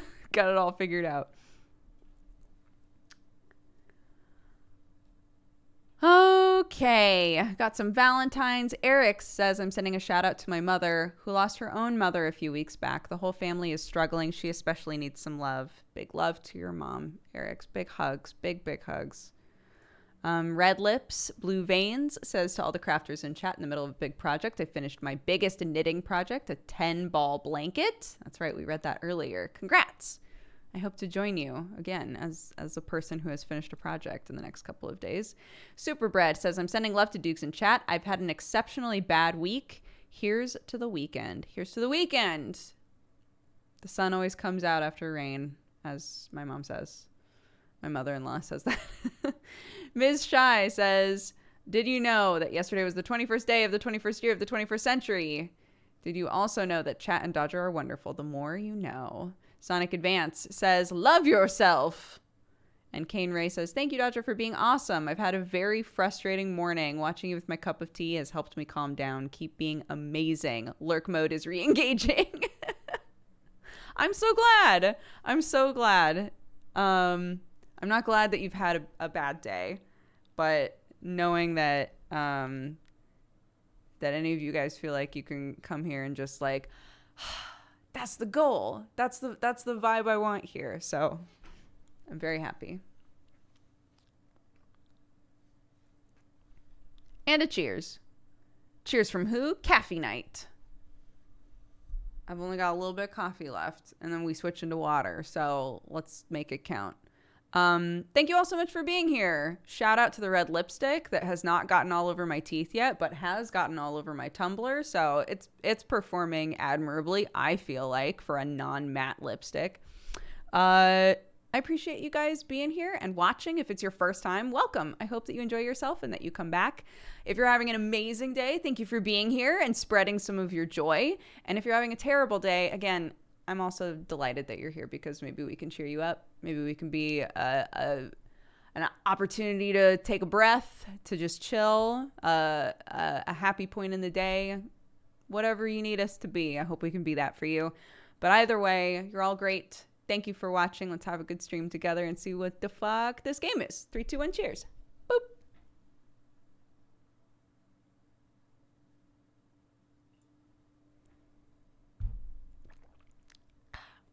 Wonderful. Lego. Boom. They match my shirt. Shout out to our poor friend at HyperX that keeps being like, please let me send you new headphones. Please respond to my email. And I just keep forgetting. Okay.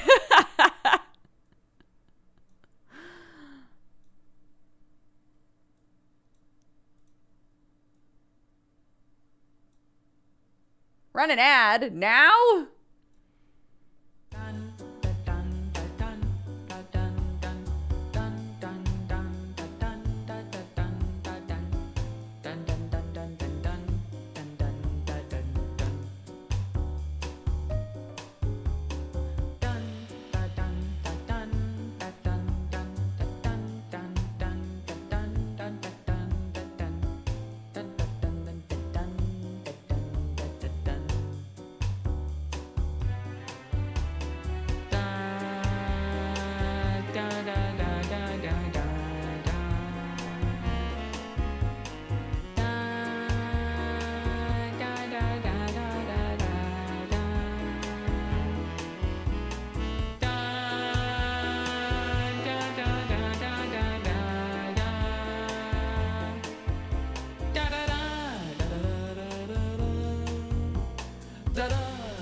Great. Do you want to know the best part of that? I had already started it, so I let it happen. But it was too soon after the break, and it wouldn't actually let me run an ad.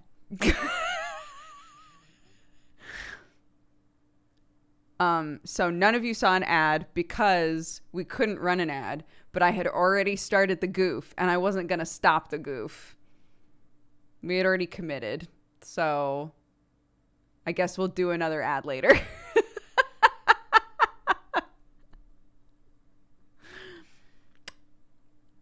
The system needs work. Well, I mean, I'm glad that Twitch has it so that you can't just spam ads. I think that's good. But I don't know what the frequency is that I can run them. So that's something I need to figure out. Wait, campaign, yeah? Campaign. Sure. Guide Oku to the eye by repairing a bridge. Learn how to move units and explore. Okay. At the cusp of the 456th blink, the sigh awakens. The growling of the waves free it from its long slumber. Its time has come, so it speeds. The waters approach and the cycle begins again. The wave comes to cover the earth, and I forgot to swap us to the game. Hit the wrong thing. Okay, there we go. Okay. In the meantime, guided by the wind, the peoples of this land must take shelter. Pupils set off on their long journey to meet up at the Eye, their cyclical sanctuary, place of the great meeting. They will live together until their next separation at the end of the cycle. Here, they will share their knowledge gained during the last 456 blinks. Later, the great tears will drain away, and it will be time to leave and start all over. You are the wind. You awaken to the sound of lapping water. The cycle begins. It's time to accomplish your destiny. Okay. This is Oku. Oku is a pupil. Pupils are little curious beings that live in harmony with nature. They form tribes. Move the camera around Oku. Okay. So I zoom in wherever my... Okay. This bar represents the time it will take for events and the water to arrive. The wave is here. It comes closer to Oku each turn. Oku is here. In 30 turns, this land will be covered in water. You, the Sai, must save Oku. Oh, so again, we play the wind. Open the map. Okay. Oku is here. Oku lives very close to the Eye and never has to go particularly far. Until the last blink, until the wave appears on the horizon, Oku inspects the area around the Eye. Oku's mission is to repair every damaged path, to help other pupils on the last stretch of their journey. Each cycle, Oku welcomes the new tribes. Oku is always there when no one has yet arrived, and always leaves when everyone else is already gone. While waiting for their arrival, rubble must be cleared, rope bridges must be fixed, and trails must be blazed. The Eye is here. At the end of the cycle, it is the destination for all pupil tribes. For Oku, it is the next step. Select a path. Okay. Between Oku's stage and the Eye, there is a collapsed bridge. It needs to be rebuilt using wood and ore. Collect these resources to help Oku make it to the Eye. Close the map and go back to the current stage. Okay. Oku went to collect some ore and already has 40 stored in transport balloons. Oku needs to get the ore back to the tribe. Select Oku. You can whisper him to move. Right-click on this hex and select the movement action. Actions take place at the end of the turn. To get Oku to move, click the next turn button. Pupils spend movement points to move. These planes require 1 MP. Oku has 3 and can easily cross them. Get Oku to move to these planes using a right mouse click. End the turn to validate the action.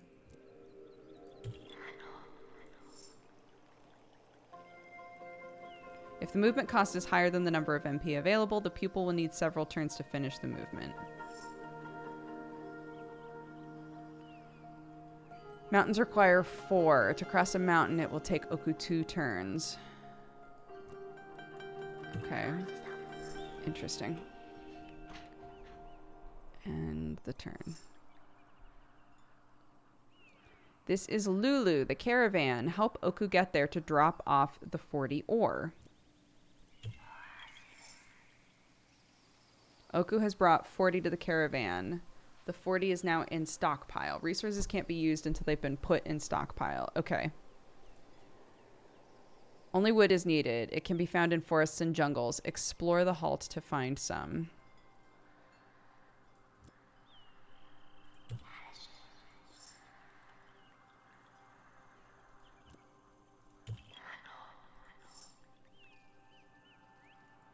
So have I collected wood?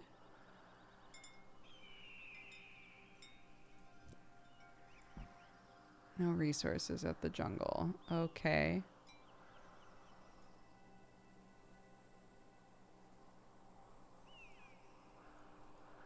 Unexplored, right?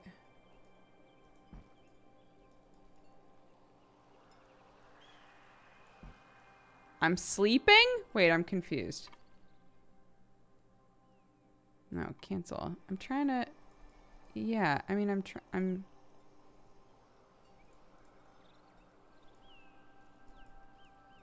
right-clicking on things, but nothing's happening. Maybe I'm not clicking on... There we go. That's why.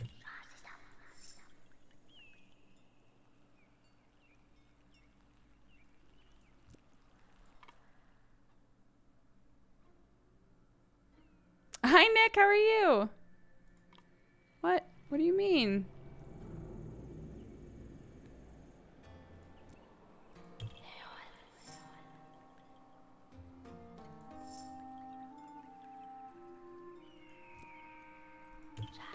Wood.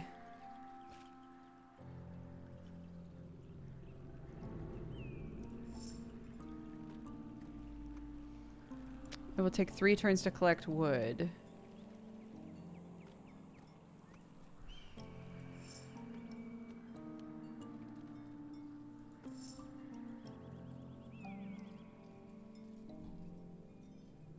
As long as you don't give a pupil any other tasks, they will collect more resources by default. Okay, interesting. Rising water is announced by various vagaries.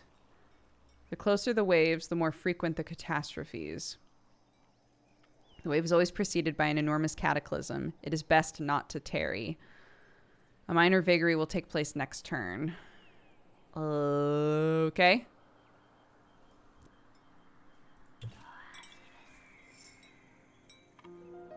The clouds gather, and suddenly the storm is brief but violent, leaving chaos behind. 3 bolts of lightning strike at random. Oh man. Bolt of lightning has struck this forest. The wood is burning. If Oku stays here, they might get badly burned. If a pupil takes too much damage, they will be called back to the Sai and disappear.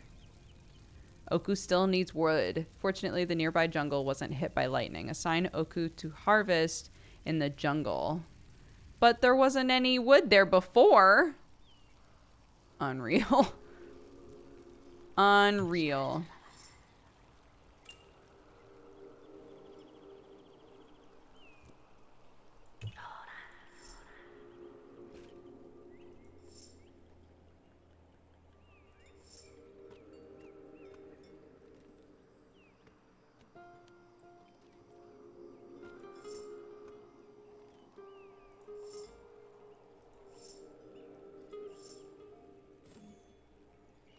All the necessary resources have been collected. Oku can immediately repair the bridge and move out onwards to the eye. Open the map and tell Oku to leave.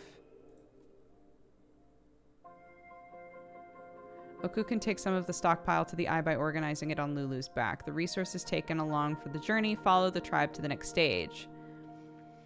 Select a resource to put it on Lulu's back. This? Sure. This? Sure. I don't know what all these are, but yeah. Yeah. Victory! You helped Oku to the eye with a load of resources. Oku is safe. Now you must guide other tribes here before the waves take them. Okay. Learn to choose a path according to the available resources and biomes. At dawn of the 5th blink, the Great Meeting is closed with the circle testimony. Every pupil must go to the summit of the Great Cliffs of the West. It's a hard task, but few do not undertake it. Those who do not join the Psi to guide their companions in future travels. At the summit, a vast plateau awaits the pupils who sit in concentric circles around sacred stones. Here, the tribes are reorganized. During the ceremony, each pupil is linked to 2 others, a new circle. A caravan is assigned, and the next day they leave the eye for a new cycle.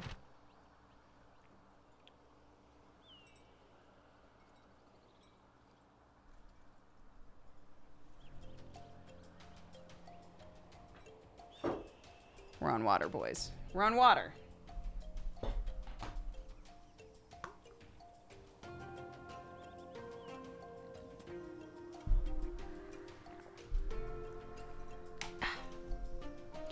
Two times already, the ceremony has linked Shut and Hunky in the same circle. Destiny has decided so. The cycle is reaching its end, and the wind in their balloons has come to announce the arrival of the water. It's time to leave and make their way to the eye. This time, Shut and Hunky will make the climb to the sacred plateau together. Even though their egos will never let them speak of it, their impatience for the ceremony is tempered by apprehension.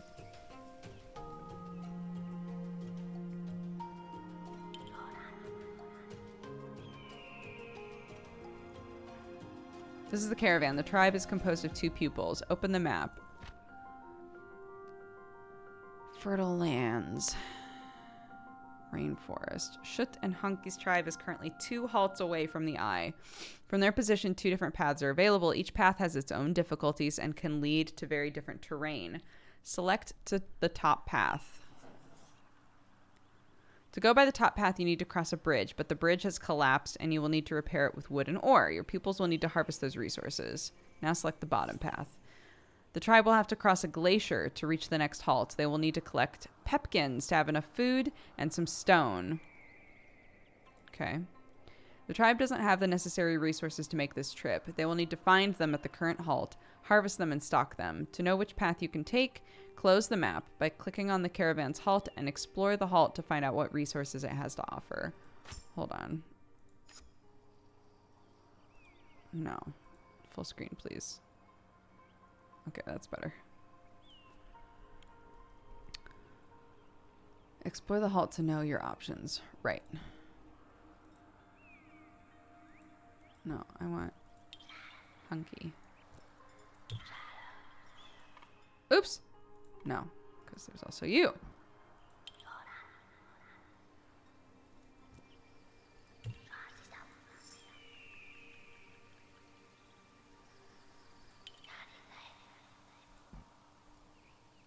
Oops. Okay, there's nothing there.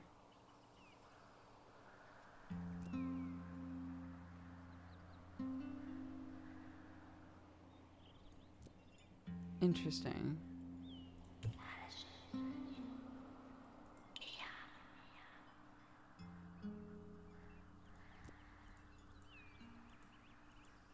No building available to harvest this resource. Only a limited number of pupils can work on the same building.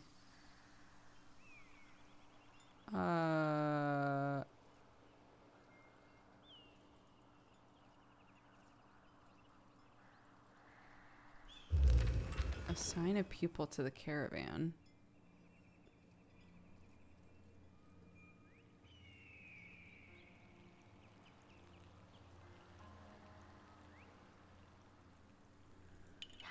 Okay, maybe the game is trying to be like,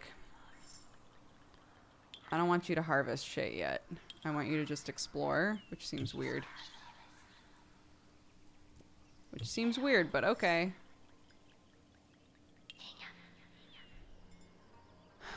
With these thingies and this shit, you can go via the glacier. If it's not already your current objective, select the glacier on the map screen and close the map.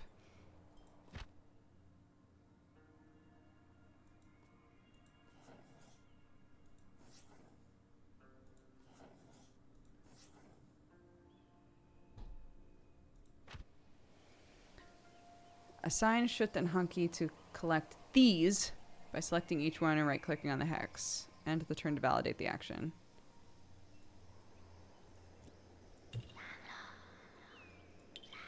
mean, that is what I want it to do. Oh, cute.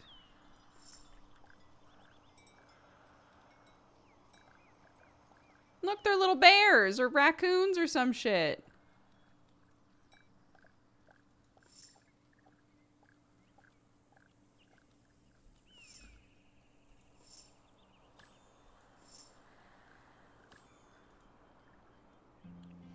They're much further than the stockpile building than the others. The pupil only has 3 MP per turn and will take much longer to go to and from between the hex and the stockpile. It will take them many more turns to bring back the same amount of resources as the other pupil.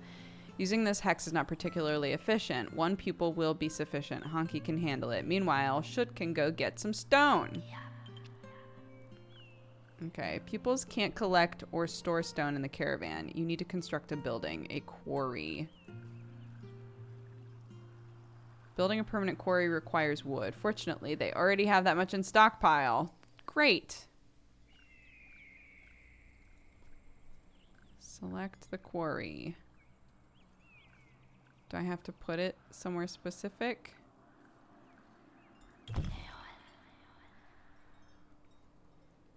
Buildings can only be built on plains. Be aware any resources on a hex will be lost during construction. Place the quarry as close to... Oh, great. So Shoot can harvest quickly. Once the position has been indicated, Shoot will go and build the designated structure.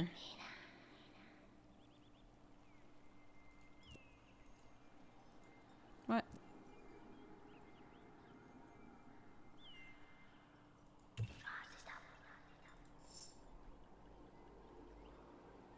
What? No, you need to still do this. Right?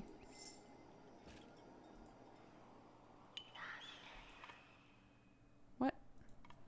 What? Wait, what? Were they swapping them? Is that the problem? Dean was like, no, send this one out. Oh, Lord.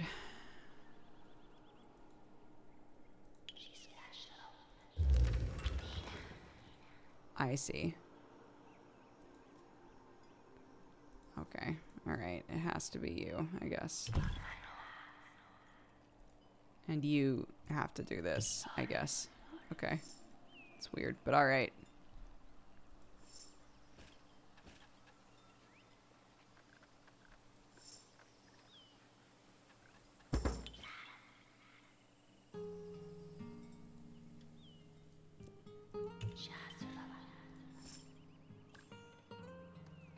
I like that they transform into different things. It's very cute.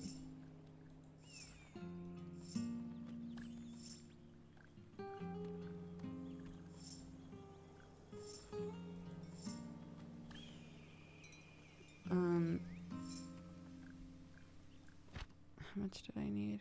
100, so I'm nearly there. Because I've got enough of that now.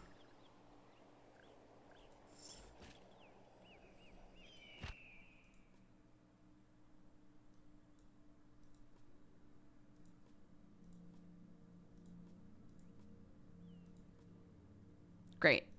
Leave.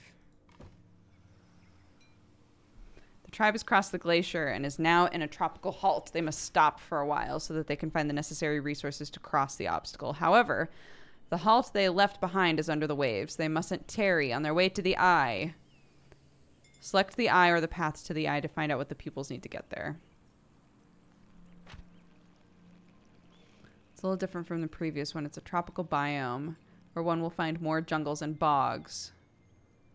In a regular playthrough, the pupils would start their journey in a large, balanced halt. Okay. Here's the caravan, which has just arrived. For now, the pupils are inside, and they'll get out when the beast has settled for installation. The caravan moves exactly like the pupils, but only has 2 MP. Move the caravan to a strategic location on the install map.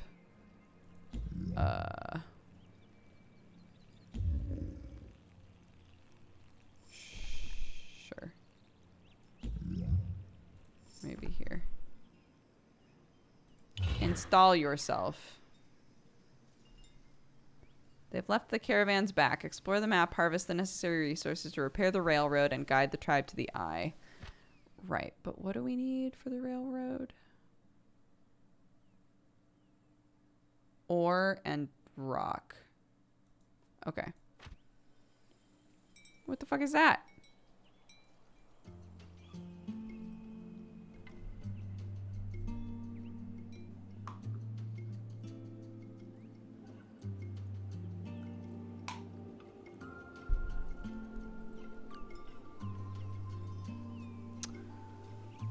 Okay. All right. Oh, I can just select them here. Oh, that's so nice. We need ore and we need stone.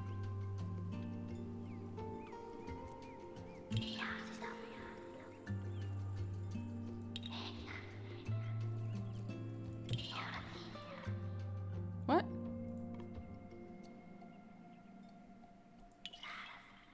Moving. Nothing to do. Oh, okay.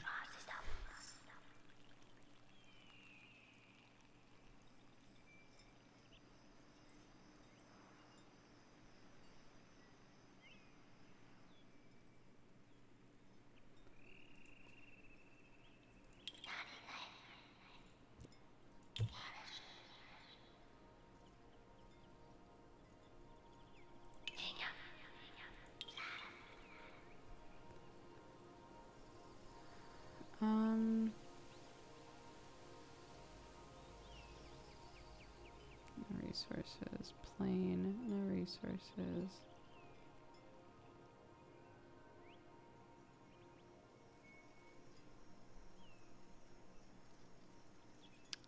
I don't know how we're supposed to get this stuff.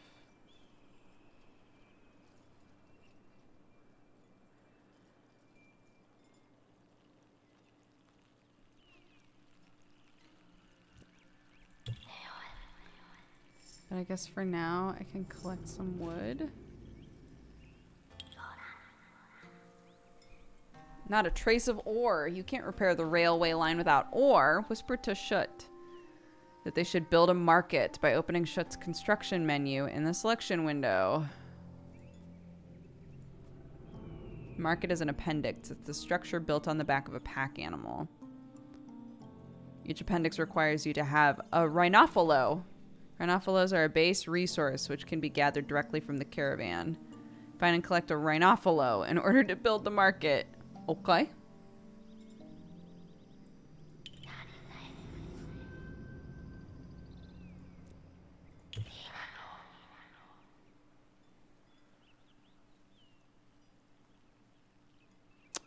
And then you need to build a quarry here.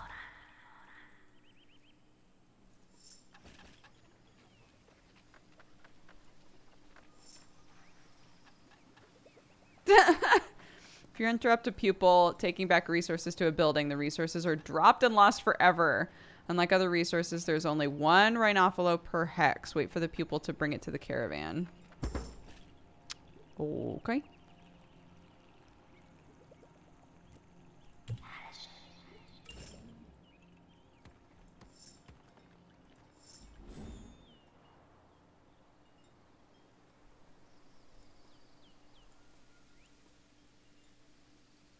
Oh, we need 100 more wood. Okay. Just kidding, never mind.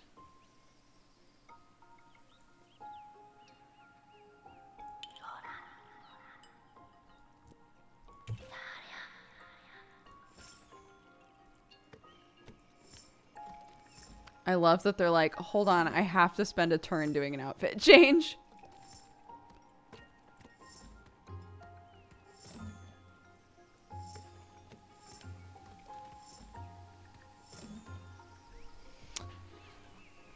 Okay, so now market.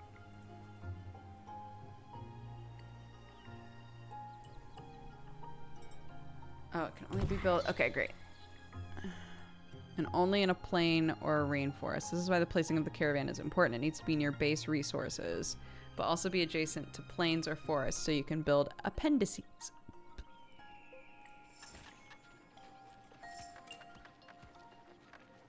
A new vagary will happen soon. Tight.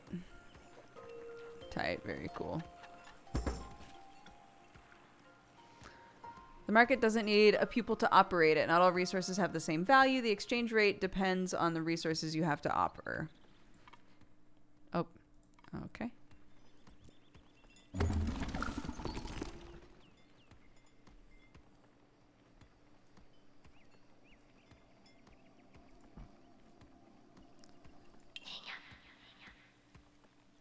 Harvesting. You have nothing to do. Get more wood, girl.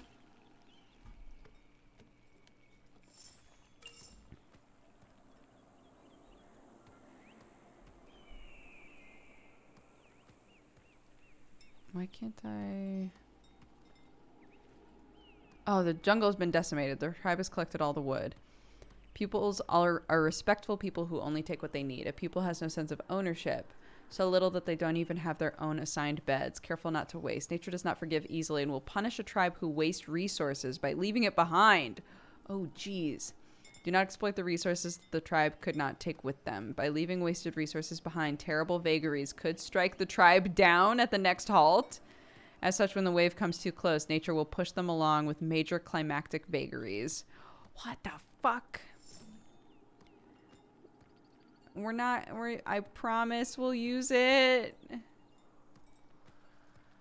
Oh, pupil is already doing that. Oh, okay.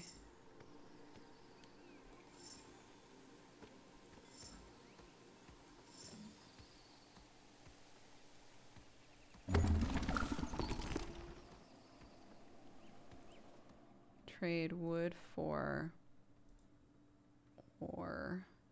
Actually, no. Trade stone for ore. I have a ton of stone.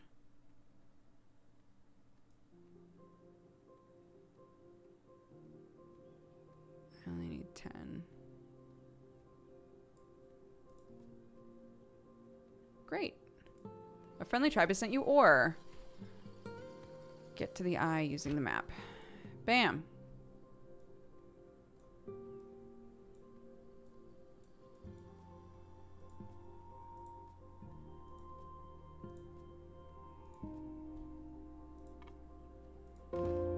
Yay! Shut and Hunky have arrived at the Eye. They're impatient to share their newly gained knowledge with other tribes. In a few blinks, the waves will have covered the entire surface of the world, and all the pupils will have gathered at the Eye. A new cycle comes to a close. By the fire, lost in thought, the two pupils have already left for the next cycle. Climbing the Great Western Cliff will only be a formality, but what will their third circle ceremony have in store? It's interesting that they're calling this a roguelike. I'm trying to identify like the rogue elements of this.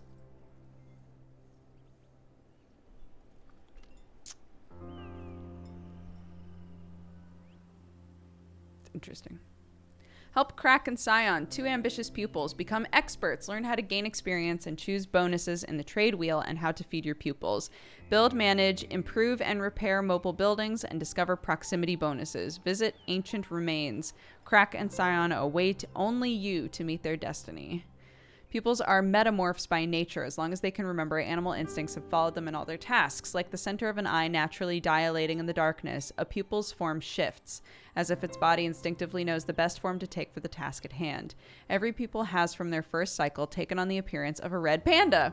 All tribes need to harvest resources. Quickly enough, it's a reassuring and familiar form that shapes their day-to-day routine. Some silhouettes are less habitual and are only worn by elder pupils or younger prodigies. Other forms are so rare no one can say if they really exist. The elders say these animals evolve, that they have seen them become rarer and rarer before disappearing just as they see the birth of new animals. Young pupils often speak by the fireside of shapes with long horns as complex as an oak in winter. They also mention web-footed batrachians able to breathe underwater. With shadow puppetry, they amuse themselves by showing off the shapes that fill their dreams. Crack has always been a teller of campfire legends. At each meet, the elders see Crack dancing around them, catching every last crumb of each story. Crack wants to become an engineer. Whenever the opportunity presents itself, Crack builds and builds. The status of experts is only achievable with experience. For now, despite having built a great many structures, Crack is still only a little bird. The little bird dreams of the day when it can become a toucan with a majestic beak. Scion, the other pupil of Crack's circle, has the same aspirations in another domain, to become an expert in fruit harvesting and learn the famous candied fruit recipe of the elders. This recipe lets the makers subliminate fruits into something much more nourishing. This is a circle filled with hope and ambition. Okay, oh my god, where are we dropping? Okay, so we've already been on a journey so far. So we're here now. And this is where we need to go next. So we need wood and we need wool. A sail woven out of peep wool. The river is long. They should also take pepkins to avoid starvation. Okay.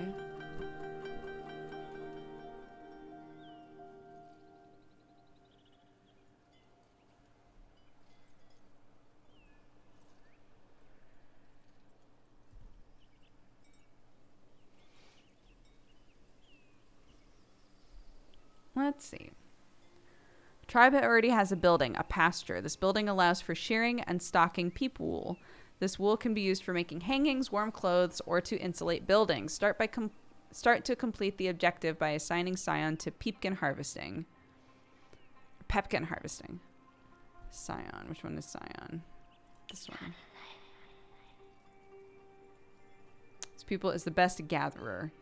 Oh, nice. So that's like established. It's pretty tight. Explore the halt with Crack and try to find some wool.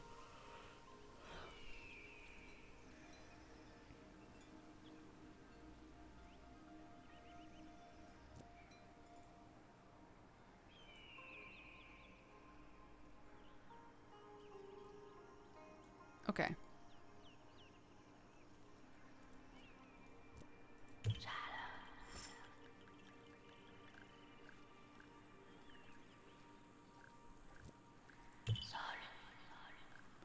Even though Scion is harvesting pepkins, the tribe's stock is running out. Pupils consume food each turn. When there's nothing left to eat, they lose health. When they no longer have any health points, they are called back to the Sai. You must keep an eye on them and feed them. Oh my god. Pepkins are resilient fruits that can be found in every region. They are the basis of a good diet. Pupils eat 6 pepkins per day. Raw pepkins are juicy, but not very nourishing. Just as Crack dreams of construction, Scion wishes to make sure everyone in the tribe has enough to eat. This is a trade wheel. Click on it to see his talents. Oh my god. Okay. Represents all the forms a pupil can take. Every harvest cycle, build, or production that a pupil performs will bring them experience points in the trades they practice. After gaining a certain amount of experience, they gain bonuses or talents that will make them better at that trade. These bonuses only apply while the pupil is working in that specific trade. I guess like because when you look at the map, it has like a dungeon crawly element to it, right? You're going from one area to the next. You're in each run, you're gaining like something that changes the experience, right? So this kind of a thing. And I assume you start from 0 if you were to redo it, right? That kind of thing. I guess those are like the primary elements. Yeah, I'm also seeing that. Somebody says, I see why this might have gotten mixed reviews. It seems complicated. Yeah, there's a lot going on here, right? Like, look at all of these things that they could potentially do. Okay. Such a real... Represents the base trades which later specialize into expert trades. Scion already has a lot of experience as a gatherer and already benefits from a few bonuses. Scion requires less food than Crack, for instance. Scion will be able to specialize as a fruit gatherer and take on a new appearance. Look at Crack's talents by clicking on their name.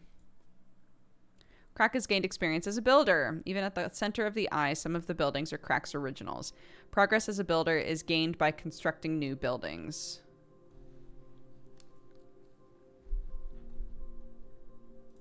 Okay.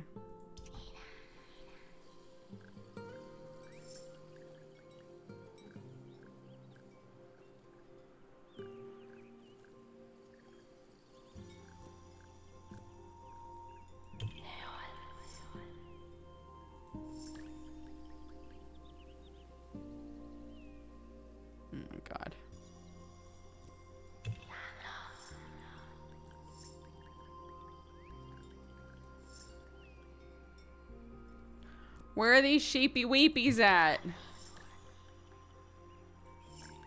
There they are. Literally the last place I look.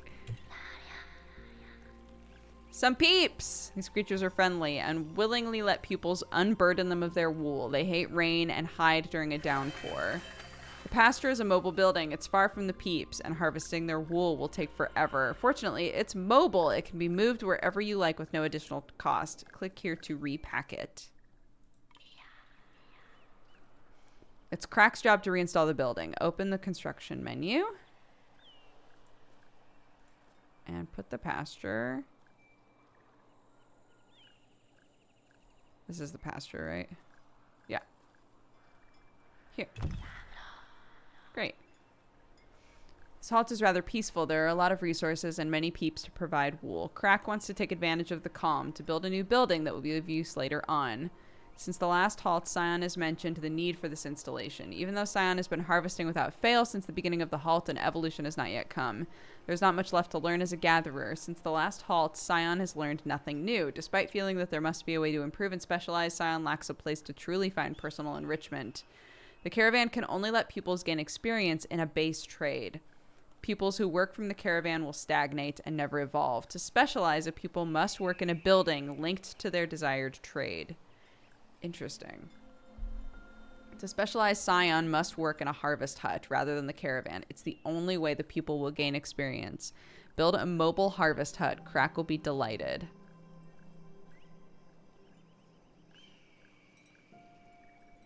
Okay. But he needs to build this first. Yeah, so...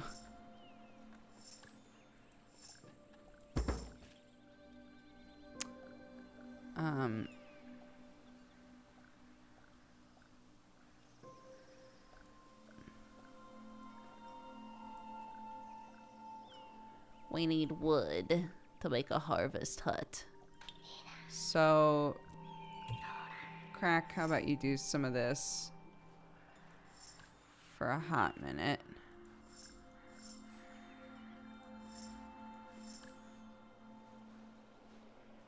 How much wool do we need? Great. So now, Crack, can you build? No, Crack, can you?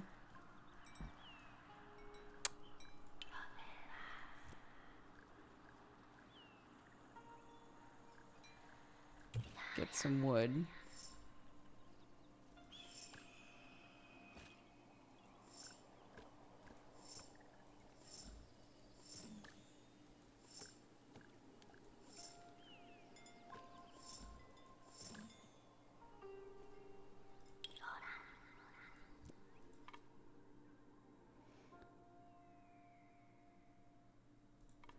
Okay, let's get Crack making the harvest hut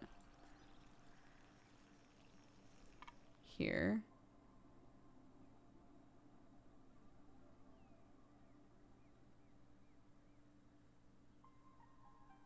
I'm fine with it. And then you can keep doing wood in the meantime.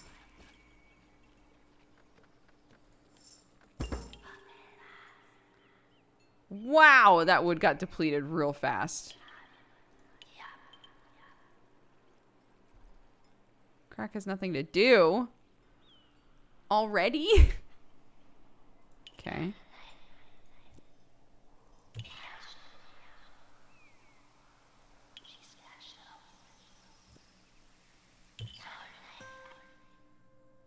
What?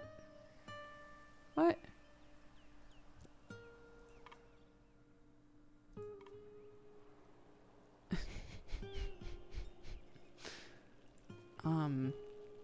Okay.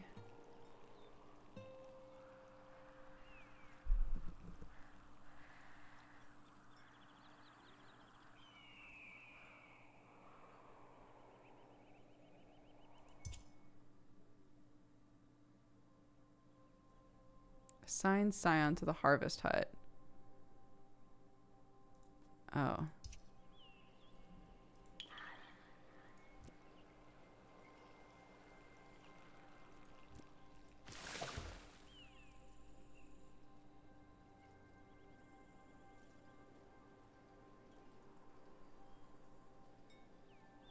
I don't know how to do that.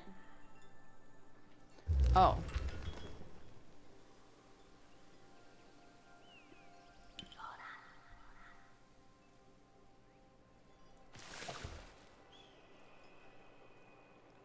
No workers. Assign a pupil, but it doesn't tell me how.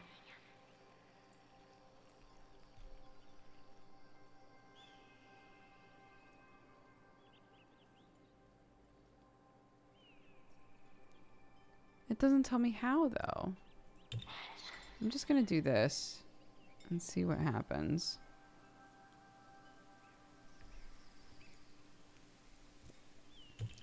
Go get some wood.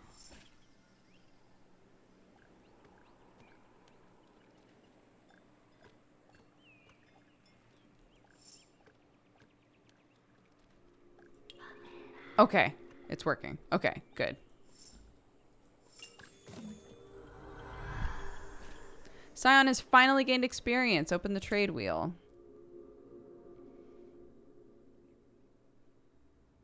Ooh. Gain experience is represented by a blue gauge. When the gauge is filled, the pupil gains a level. Scion has gained a first level as a fruit gatherer. Choose one of 2 bonuses. The choice is definitive. It's the first step towards expertise and the famous recipe of candied fruits.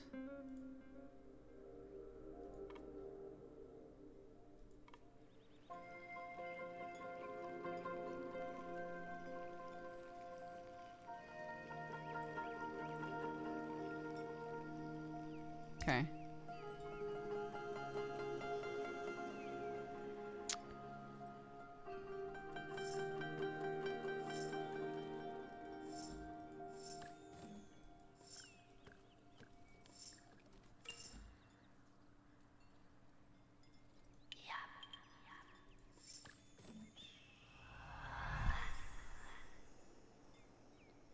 Oh, did he gain some...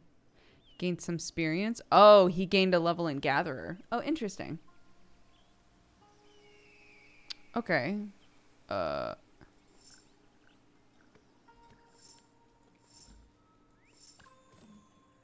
Okay, let's go. We did it.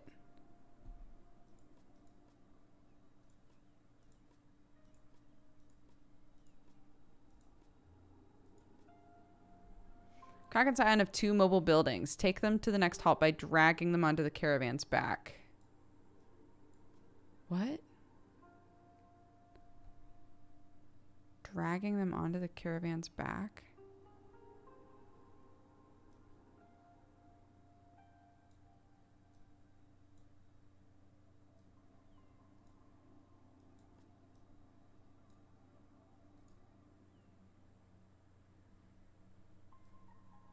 Oh, okay.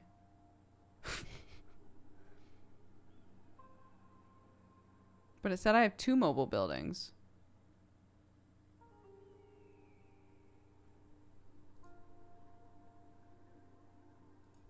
But this is only giving me the pasture.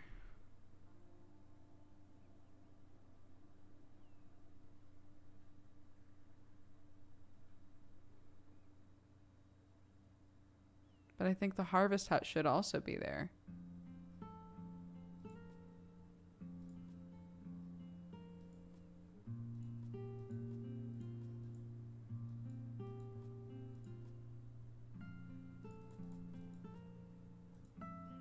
Interesting. Okay. Yeah, I guess. This is the last halt before the eye. The tribe is finally at the end of its long journey. They must cross a ravine using a zip line. It's not possible for just a... We're putting an animal... We're putting our caravan animal on a zip line? Okay. Okay.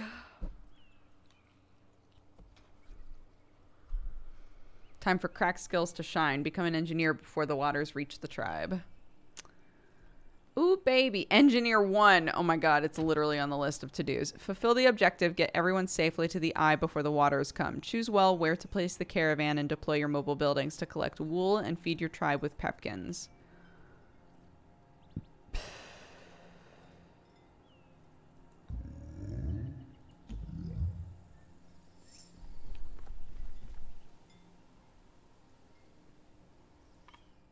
Oops.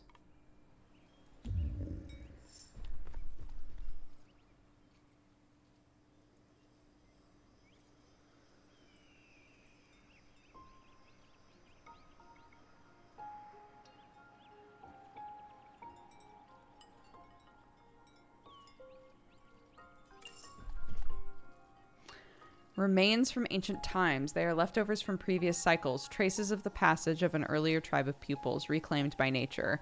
Exploring remains can be dangerous or beneficial. You never know what you will find. Crack is fascinated by old buildings and wants to visit all of them. Crack is delighted at the idea of sharing the tribe's discoveries with all the other pupils once they reach the eye. To visit remains, assign the exploring pupil with a right click and choose Explore. Exploring the remains takes 1 turn. Okay, interesting. I guess let's sit.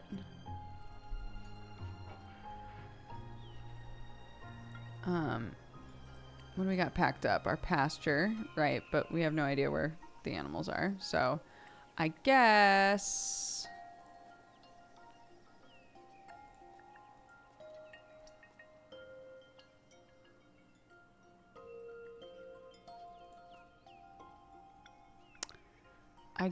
I'll go over here. And then you can start doing this shit. And we'll just like sort ourselves out.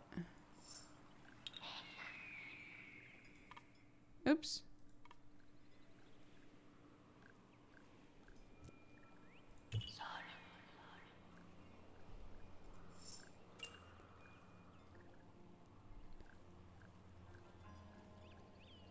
Okay. So put the pasture down here. And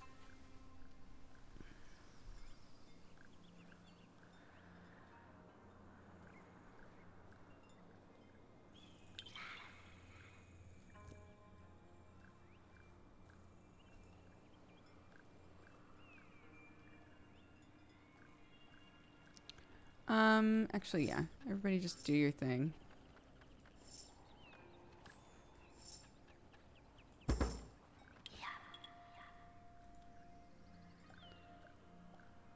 Crack.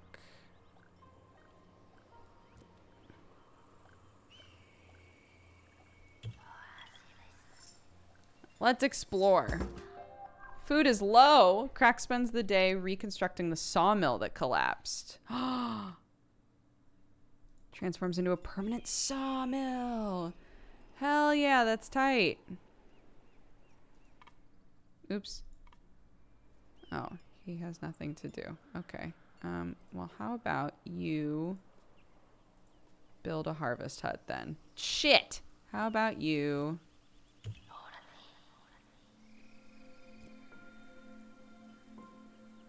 Oh, okay. Gather wood then.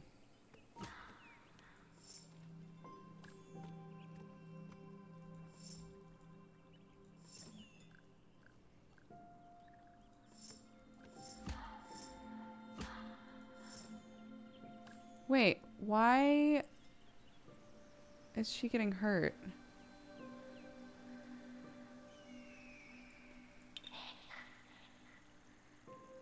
Because they don't have enough food? Oh, Lord.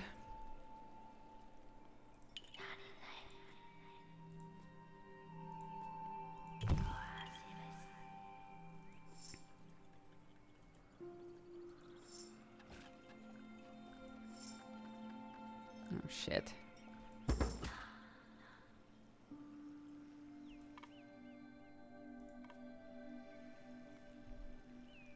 Crack, how about you also do this job? No, they both died. Ripper peppers. Ripper peppers. Poncho drifts to the floor as the pupil is dispersed by the breeze. Oh my god. Unreal. Wait, I can't even just like restart just that level?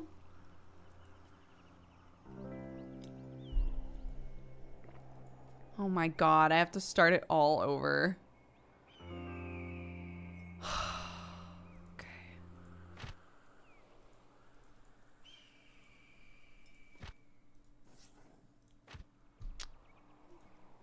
Okay.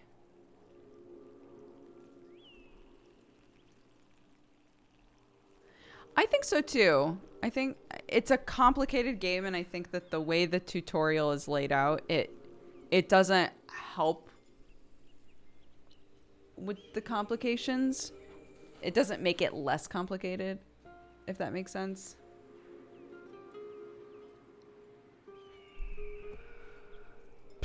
Okay.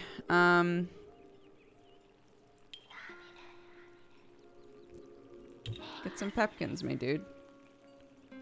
And then crack. Come down here, please.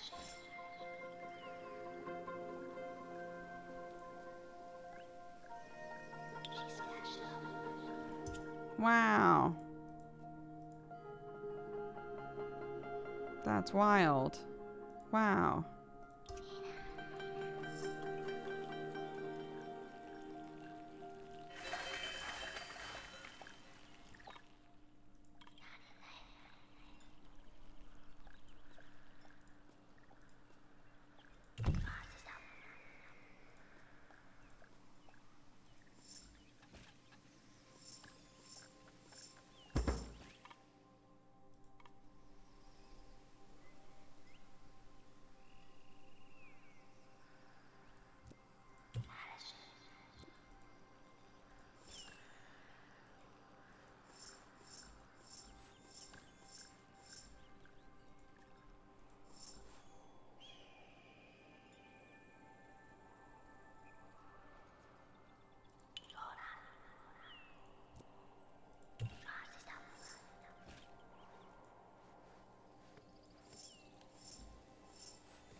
Fuck, I've run out of food again. Do I just need to assign both of them to food? Because the game implies that I need to, like, just focus. I guess she's just supposed to. I guess she's just supposed to focus on food and nothing else. But, like, optimizing how they're using their time that in that level seems so weird to me.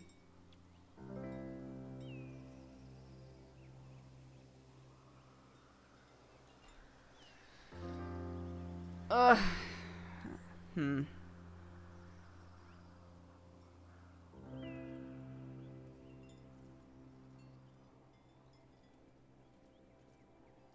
want a snack. I want a snack. One moment. While I...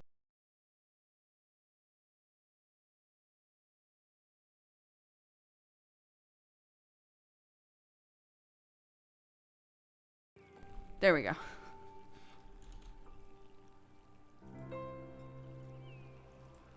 Okay, one sec.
All right.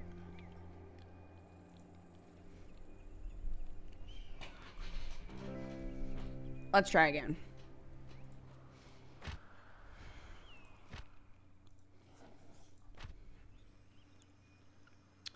So the big thing that they're trying to teach us right now is like manage your shit, right? You have to feed these schmucks.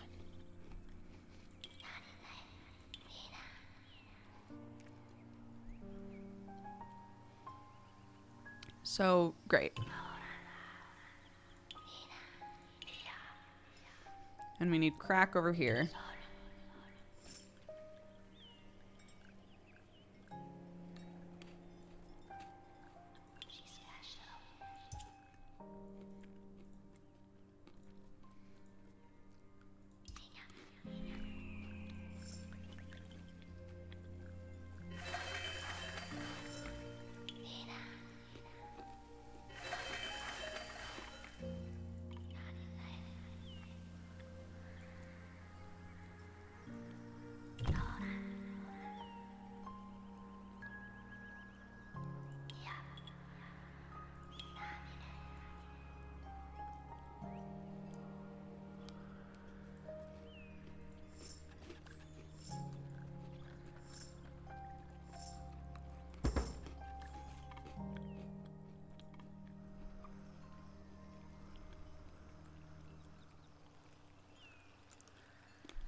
What? Build a harvest hut. Put it here. What? Build a harvest hut. Put it here.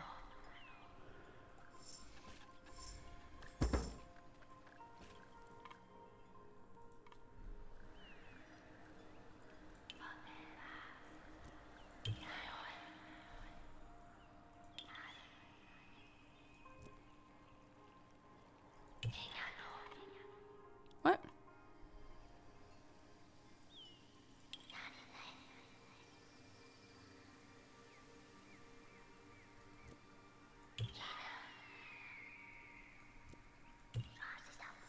Okay.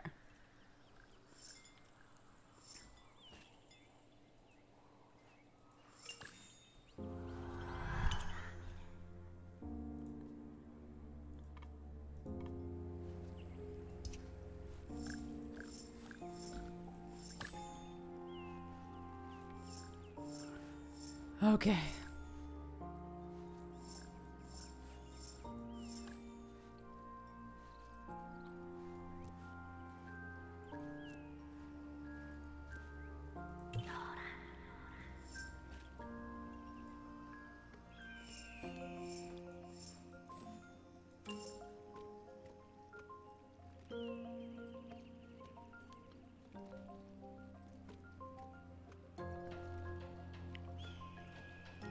Okay.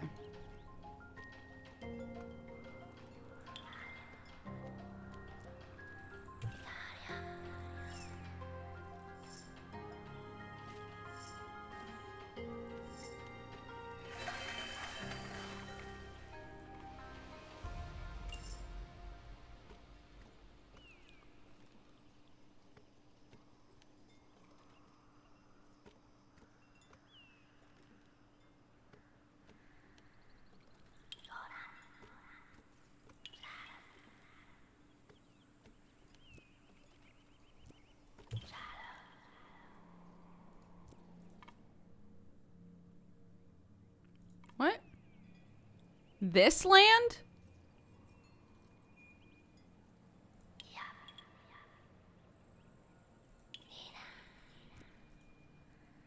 Okay. This people's already doing that. Right. You. This people's already doing that. Okay. All right. Okay. Tight.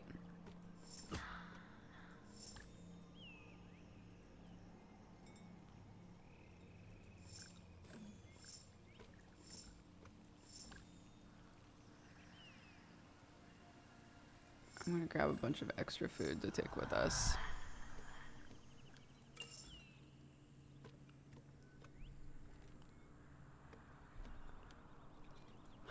Okay. Never mind. I'm taking no extra food with us, apparently. Wait. Cancel. Go back. This. Destroy. Okay, I can't take it with me. Okay.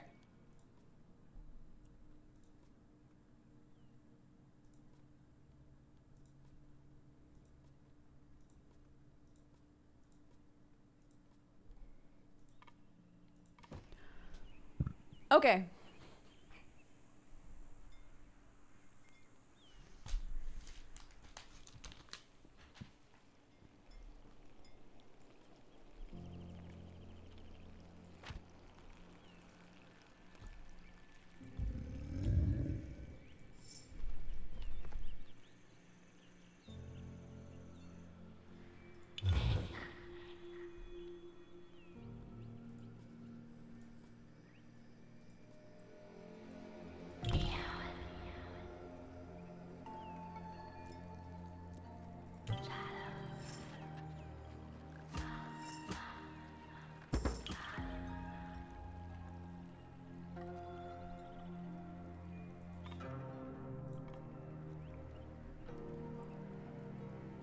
Well, they're already almost dead.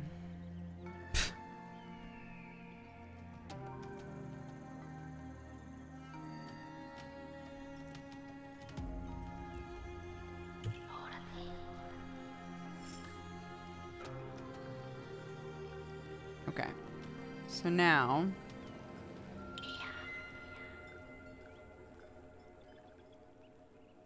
Best fruit gatherer. Right. You...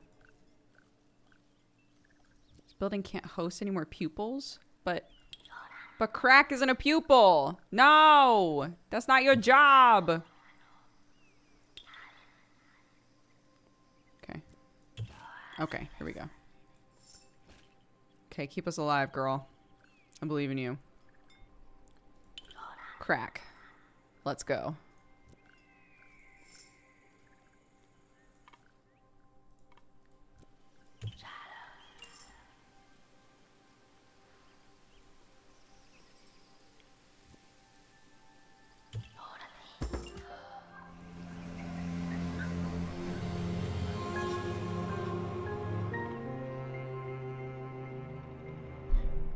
What the fuck? I don't understand.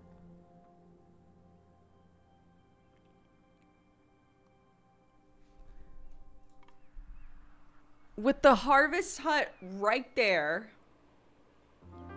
and harvesting shit, I guess they both just have to harvest for a while at the start in order to live.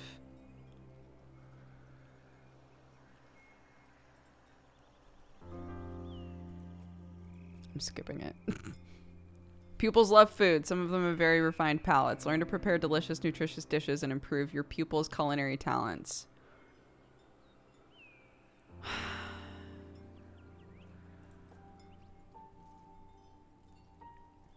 Pupils are omnivores. They eat almost anything. They go to prosperous regions where food is never a problem. In some regions, the lands are dry and agriculture is not an option. In those areas, all tribes have a trapper. In other regions, game is rare. Pupils in those areas generally grow crops and just won't eat meat. Throughout their exodus, pupils must learn to adapt to any biome they come across. They eat what they can find. Between two halts, they often walk for a long time before being able to stop and restock. They often need to leave with a large stock of food to not fall ill during their travels. Often the smaller tribe carry fruit in their bundles, enough to keep everyone fed. As soon as the tribe gets bigger, it's not uncommon to see new silhouettes. Pupils become cooks and preparing much more nourishing rations. Rations. I was looking at reviews. I saw others complaining about the campaign being hard. Yeah, the reviews are mixed on this, for sure. But I found it interesting. So I decided to try it. Since the beginning of the Exodus, Raja, you, and Sudas have only eaten raw pepkins. None of them has ever had to cook. But during their voyage, they excitedly spoke about all the succulent dishes they would find at the great meeting. Such variety, such flavor. The three travelers can't wait to get to the Eye with the large banquet tables and joyful songs. Sudas is particularly looking forward to the prospect of meals, sometimes even dreaming of the banquets and fresh hot loaves of bread passing between hands. Here is your caravan, along with the 3 pupils. The tribe has just arrived at the halt and has chosen a strategic location. They still have some pepkins in stock, but there won't be enough to feed everyone before leaving for the next halt.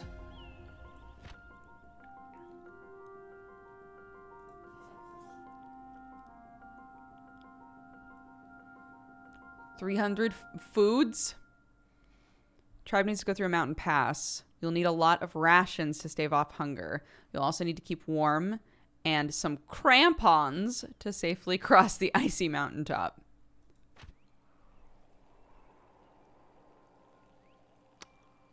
It says bake bread, but that does not look like bread to me. The idea seems interesting, but it seems hard. Yes, I agree. The tribe has to prepare 300 rations to make it through the pass. Given the resources, Raja has already built a bakery. The bakery is a building that lets you make rations using cereal. Bread is a base recipe that all pupils can make. Build a farm to harvest cereal. Okay, who's a good builder? Stone. Gathering. Building. Sudas. Let's build a thing. Let's build a farm. Oh, you build it on one of these. Okay. Farm is a resource building that functions differently from the others. It must be built directly on the land where the pupils will grow cereal. Build a farm on the appropriate hex. Okay. Raja, what are you? You gather stone. What a delight. There's no stone to be had right now, so I'm going to have you explore. You is a gatherer.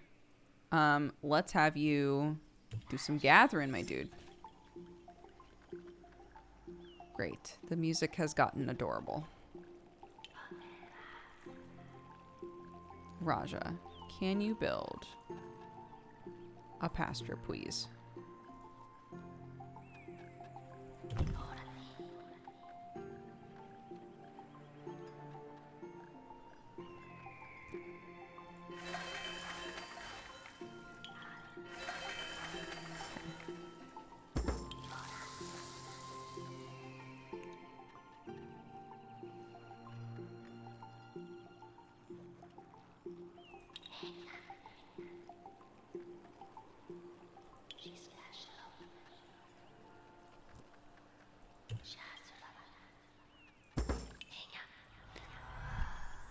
When it reaches 0, this hex will no longer be usable for grain. You will need to build a farm elsewhere.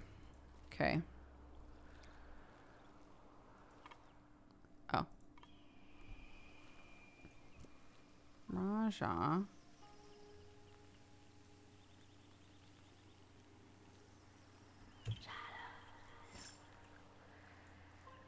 Get that wool.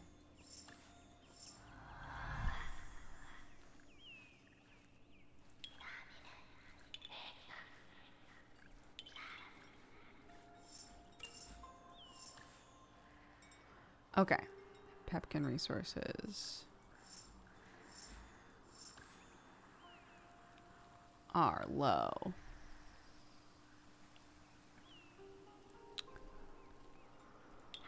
Hello.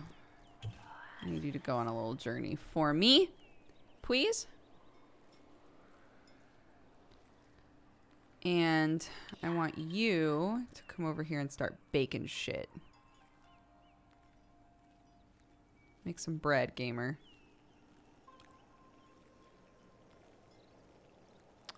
Oh, interesting. We could make a fruit puree.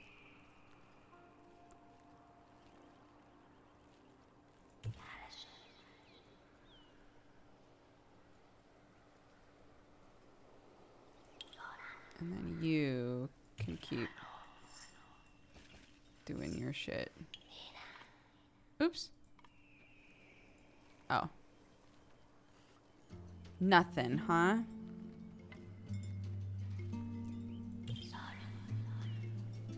Raja can now start producing bread. Assign Raja to the bakery. Oh, did I assign the right person? Nope. Well, what are you gonna do?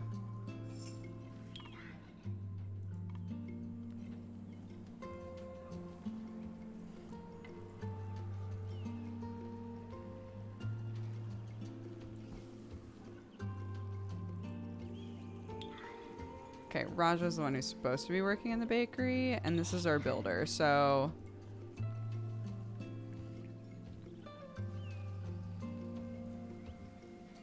Oh, we need wood! You get wood. You make that bread, gamer. Great.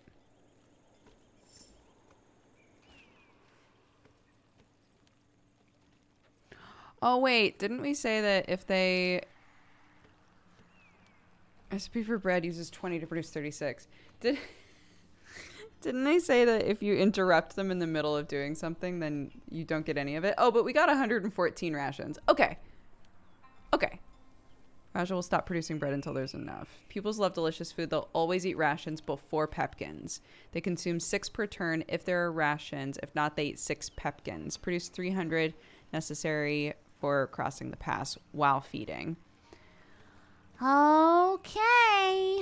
Sounds great. Oh, a friendly caravan has arrived.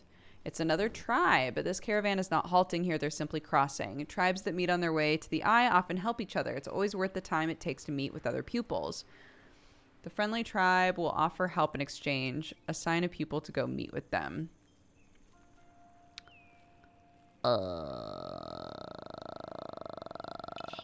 You. Say hello. Exchanges with this group can be fruitful. Each meetup has 3 options. You can only choose one. Raja, you and Sudas could do with some extra help. Billy, a member of the friendly tribe, would like to be helpful and accepts to join you. Recruit Billy. Hello, Billy. Welcome, Billy. Billy is now part of a tribe of 4. Raja looks at Billy attentively. There is now 1 more mouth to feed. Billy consumes as much as everyone else, 6 rations each turn. Billy is an experienced baker. If a cook has a high level, their recipes will be more efficient and produce more rations. Raja offers Billy their spot in the bakery. Assign Billy to the bakery instead of Raja. Got it. Billy. Get that bread. Oops. Oops. Okay. You. Collect wood. You. Pepkin cake. Gingerbread. Unreal. Just make that bread. It's fine. Sudas is our builder. Yes. We still need a mine, Sudas.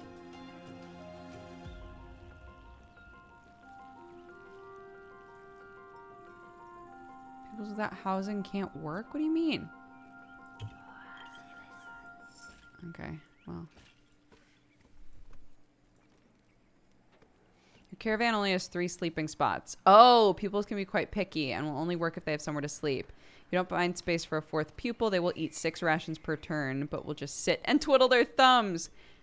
Camps are appendices built on a rhinophilo. They follow the caravan between halts. Tents are not assigned, so the only thing that matters is the total number of beds compared to the number of pupils. The last pupil assigned will be the one without the bed. What? But that would be Billy. And Billy's working. Billy's making that bread, gamer. Build a camp. But don't I need to build it on a ruffalo? Do we have one? Oh my god.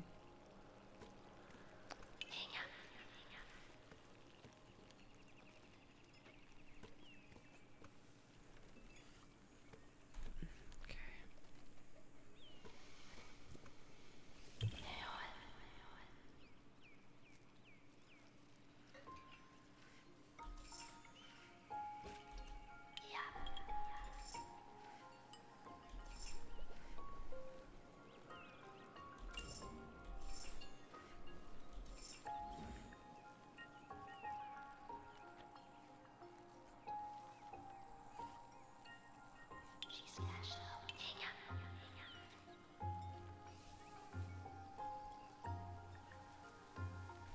Right, we still need wood. Oh my goodness.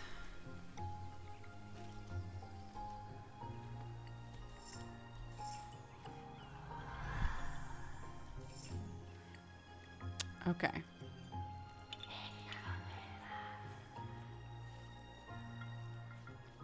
We still don't have 50 wood? Oh my god. Okay.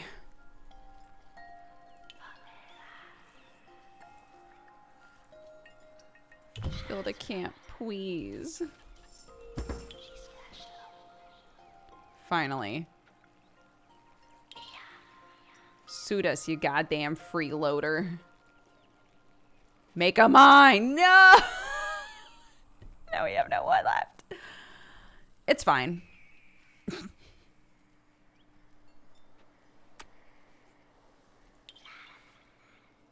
Okay. Raja. Come here and get wool. Sudis, come here and get wood. Everyone will be able to get to work. Assign a task to the lazy pupil. Choose the recipes for Billy and harvest the necessary resources. Try to make enough rations to get to the eye. Got it.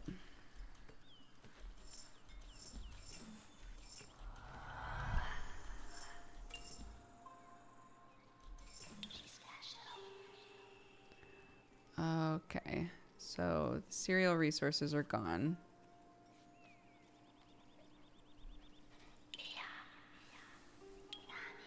You has nothing to do now.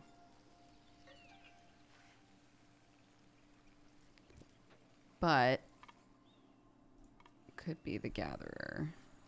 Wow, Sudus makes the mine? Oh my god, nearly. While Sudus twiddles his goddamn thumbs over here, and you starts doing gathering shit.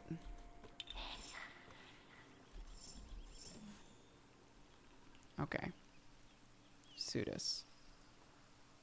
I am once again asking for you to build a goddamn mine.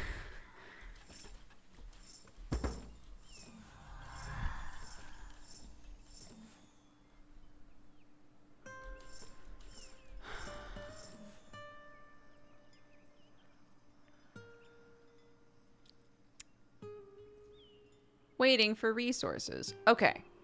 Great. You.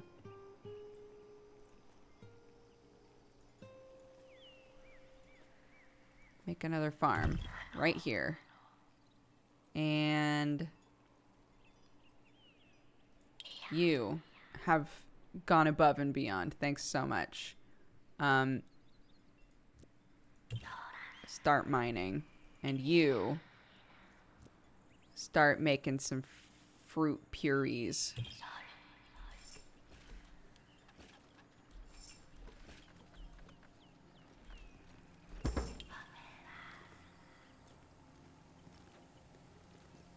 And then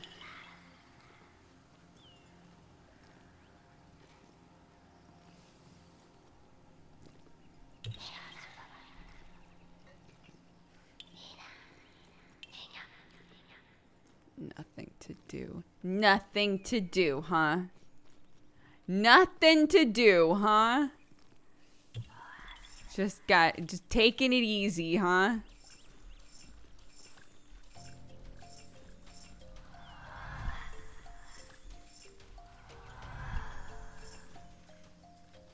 Get the fuck out of here. Wait. Can this be packed? It can. Can this be packed? No.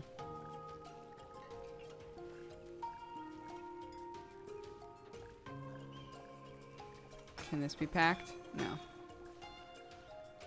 Okay.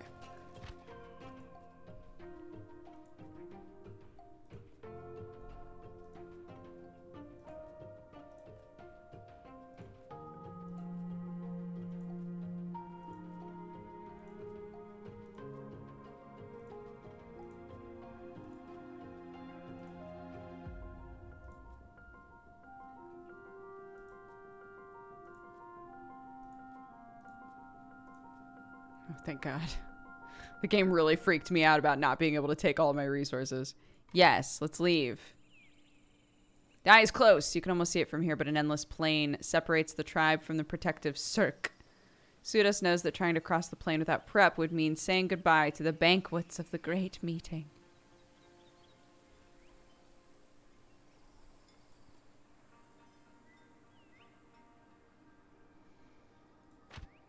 Okay. Help the tribe set up in the best possible conditions, install the appendices, and then the buildings. Help them in their last halt and save the tribe. Goodness. Okay.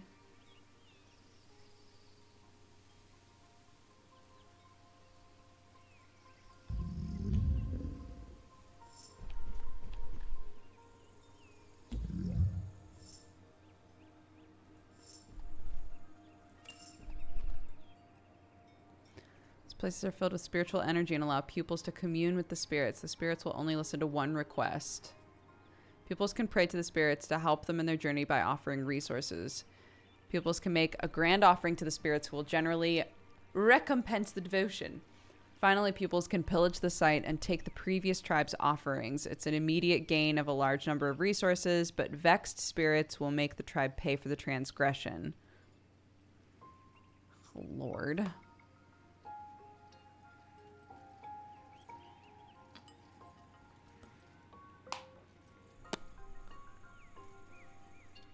Oh.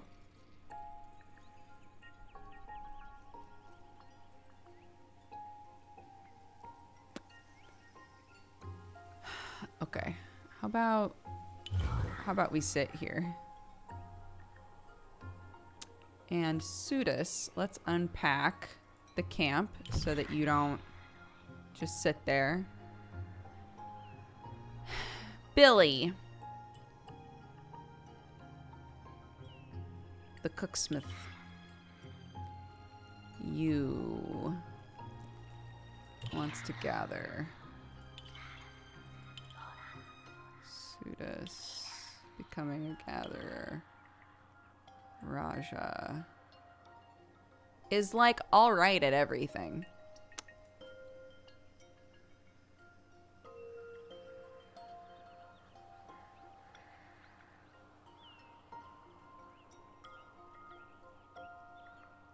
Oh, it has to be adjacent to us? Is that how it works? Oh, it has to go on a plane. Oh, right, because these are spots we haven't opened yet. Right. What's it like to be a silly Billy? I wouldn't know. Okay then. Then let's... You is doing gathering. Raja...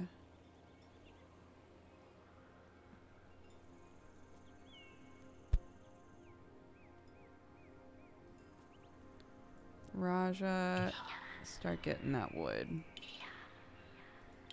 Billy.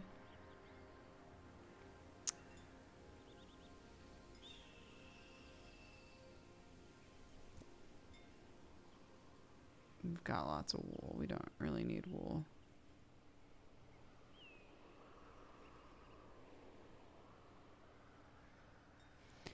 Billy, do some exploring. Billy, why don't you go see, like, what the fuck is out there, you know? Raja can't stop watching the baker at work, a deep fascination for Billy's harmonious, skillful movements, conjuring up delightful dishes with a disconcerting ease. The whole tribe is glad for Billy's presence. Raja would like to help Billy perfect the art of baking and find something to help concoct even greater recipes. Find spices. Interesting.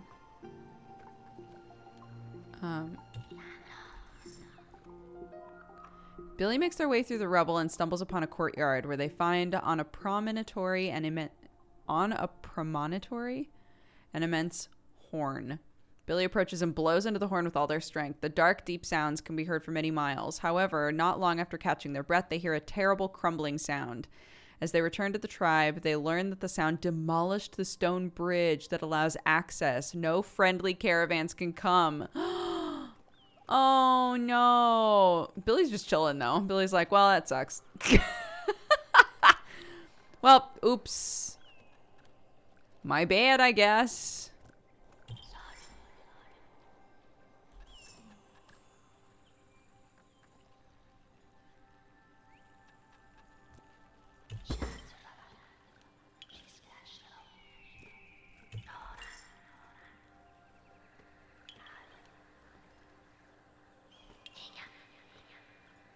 What are you moving for? What are you doing? Oh, somehow you got assigned to a thing by accidente. Okay. You're a builder boy. So let's build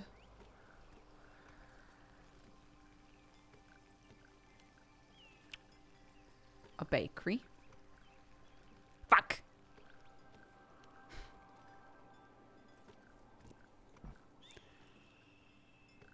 So let's build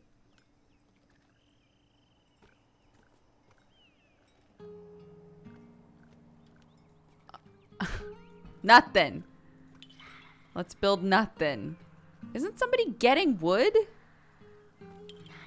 Harvesting. Harvesting.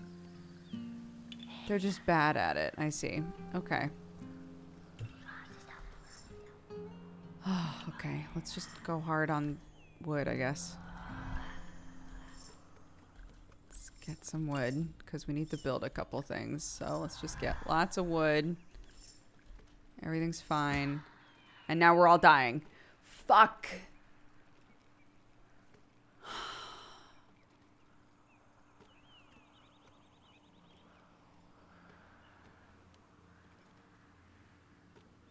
Son of a bitch.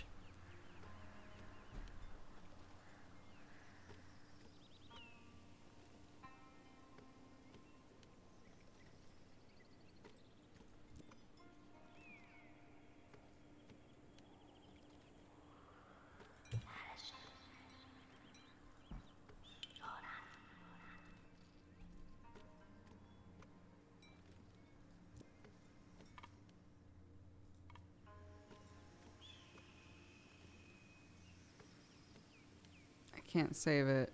I can't fix it. I didn't build a farm fast enough. Ugh. Like, the campaign is basically a tutorial, and it's like difficult. Man.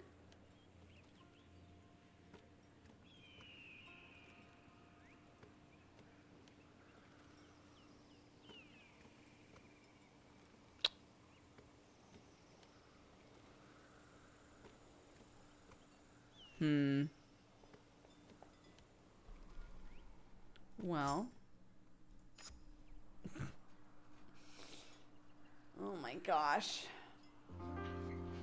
It's not that I don't think I can play this. It's that as a stream game, I don't know if this is a very good stream game because it's going to require a lot of like, from what I can tell, it will require a lot of trial and error. Like, I'm going to, even just so far, I'm doing levels over and over and over again, even though they're, like, technically, like, tutorial levels, you know? So, I don't know that it's great for stream.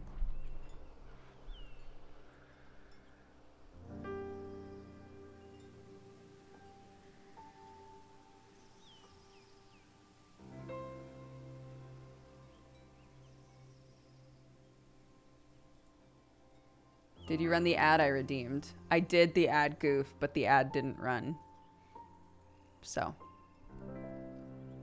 I feel like it's a good low energy chill stream type of game. Oh, it's not chill for me though. It might be chill for chat, but it's not chill for me. I'm just frustrated.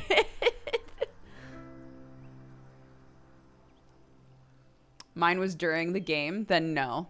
And I won't be able, I'm gonna have to do them back to back, so, and it won't let me actually do them back to back, so. But I was about to do an ad, so yeah, I'm gonna play something else. But in the meantime,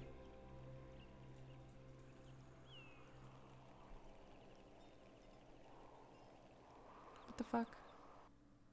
There we go. I muted it, but it didn't mute? That was very strange. Well, what can you do? What can you do?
Thanks for participating in the ad, those of you who saw it.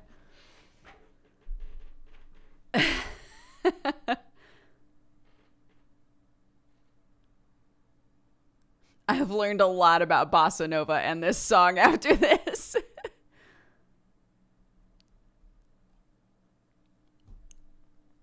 Cool. So Droid, that was your ad finally. Technically, I ran your ad twice, but mods, did we do Friendship Jail? Has that already been done?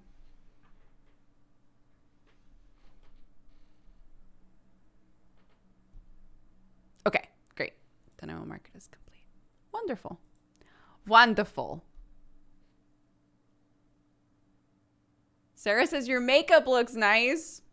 Thank you, Sarah. Thank you. I appreciate it. Snowfall and Crow says, I've got an abundance of good vibes today. I'm here to share. Soak them up. Spread them out. Have yourselves a wonderful day. If you're struggling at all, know that you're valued and you're loved.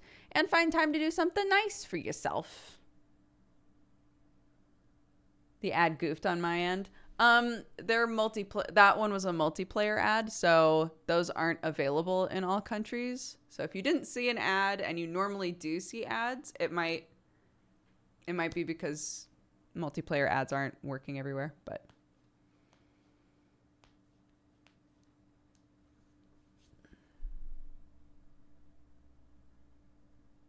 oh, Avi, thank you for the gifted subs. Welcome everybody. If you're gifted a sub today by anybody at any point, and I probably missed it, double check who it was. Take the time to say thank you. It's very generous. What you gonna play?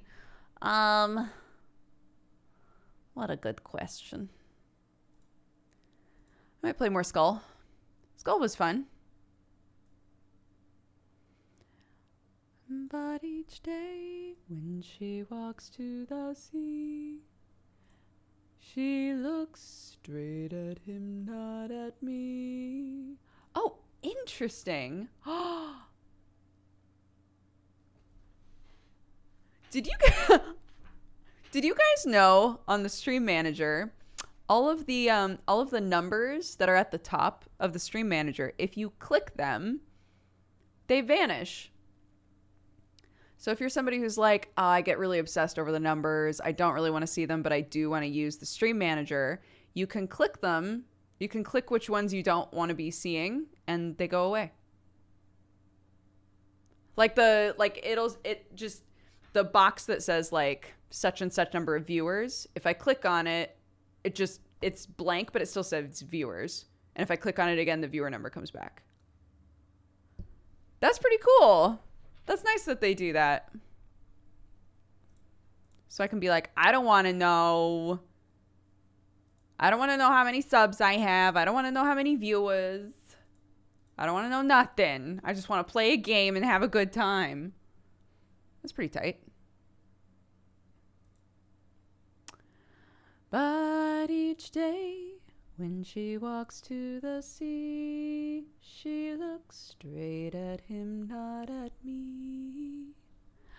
Wah, wah, wah, wah, wah, wah, wah, wah. Wah, wah, wah, wah, wah, wah, wah, wah, wah, wah, wah.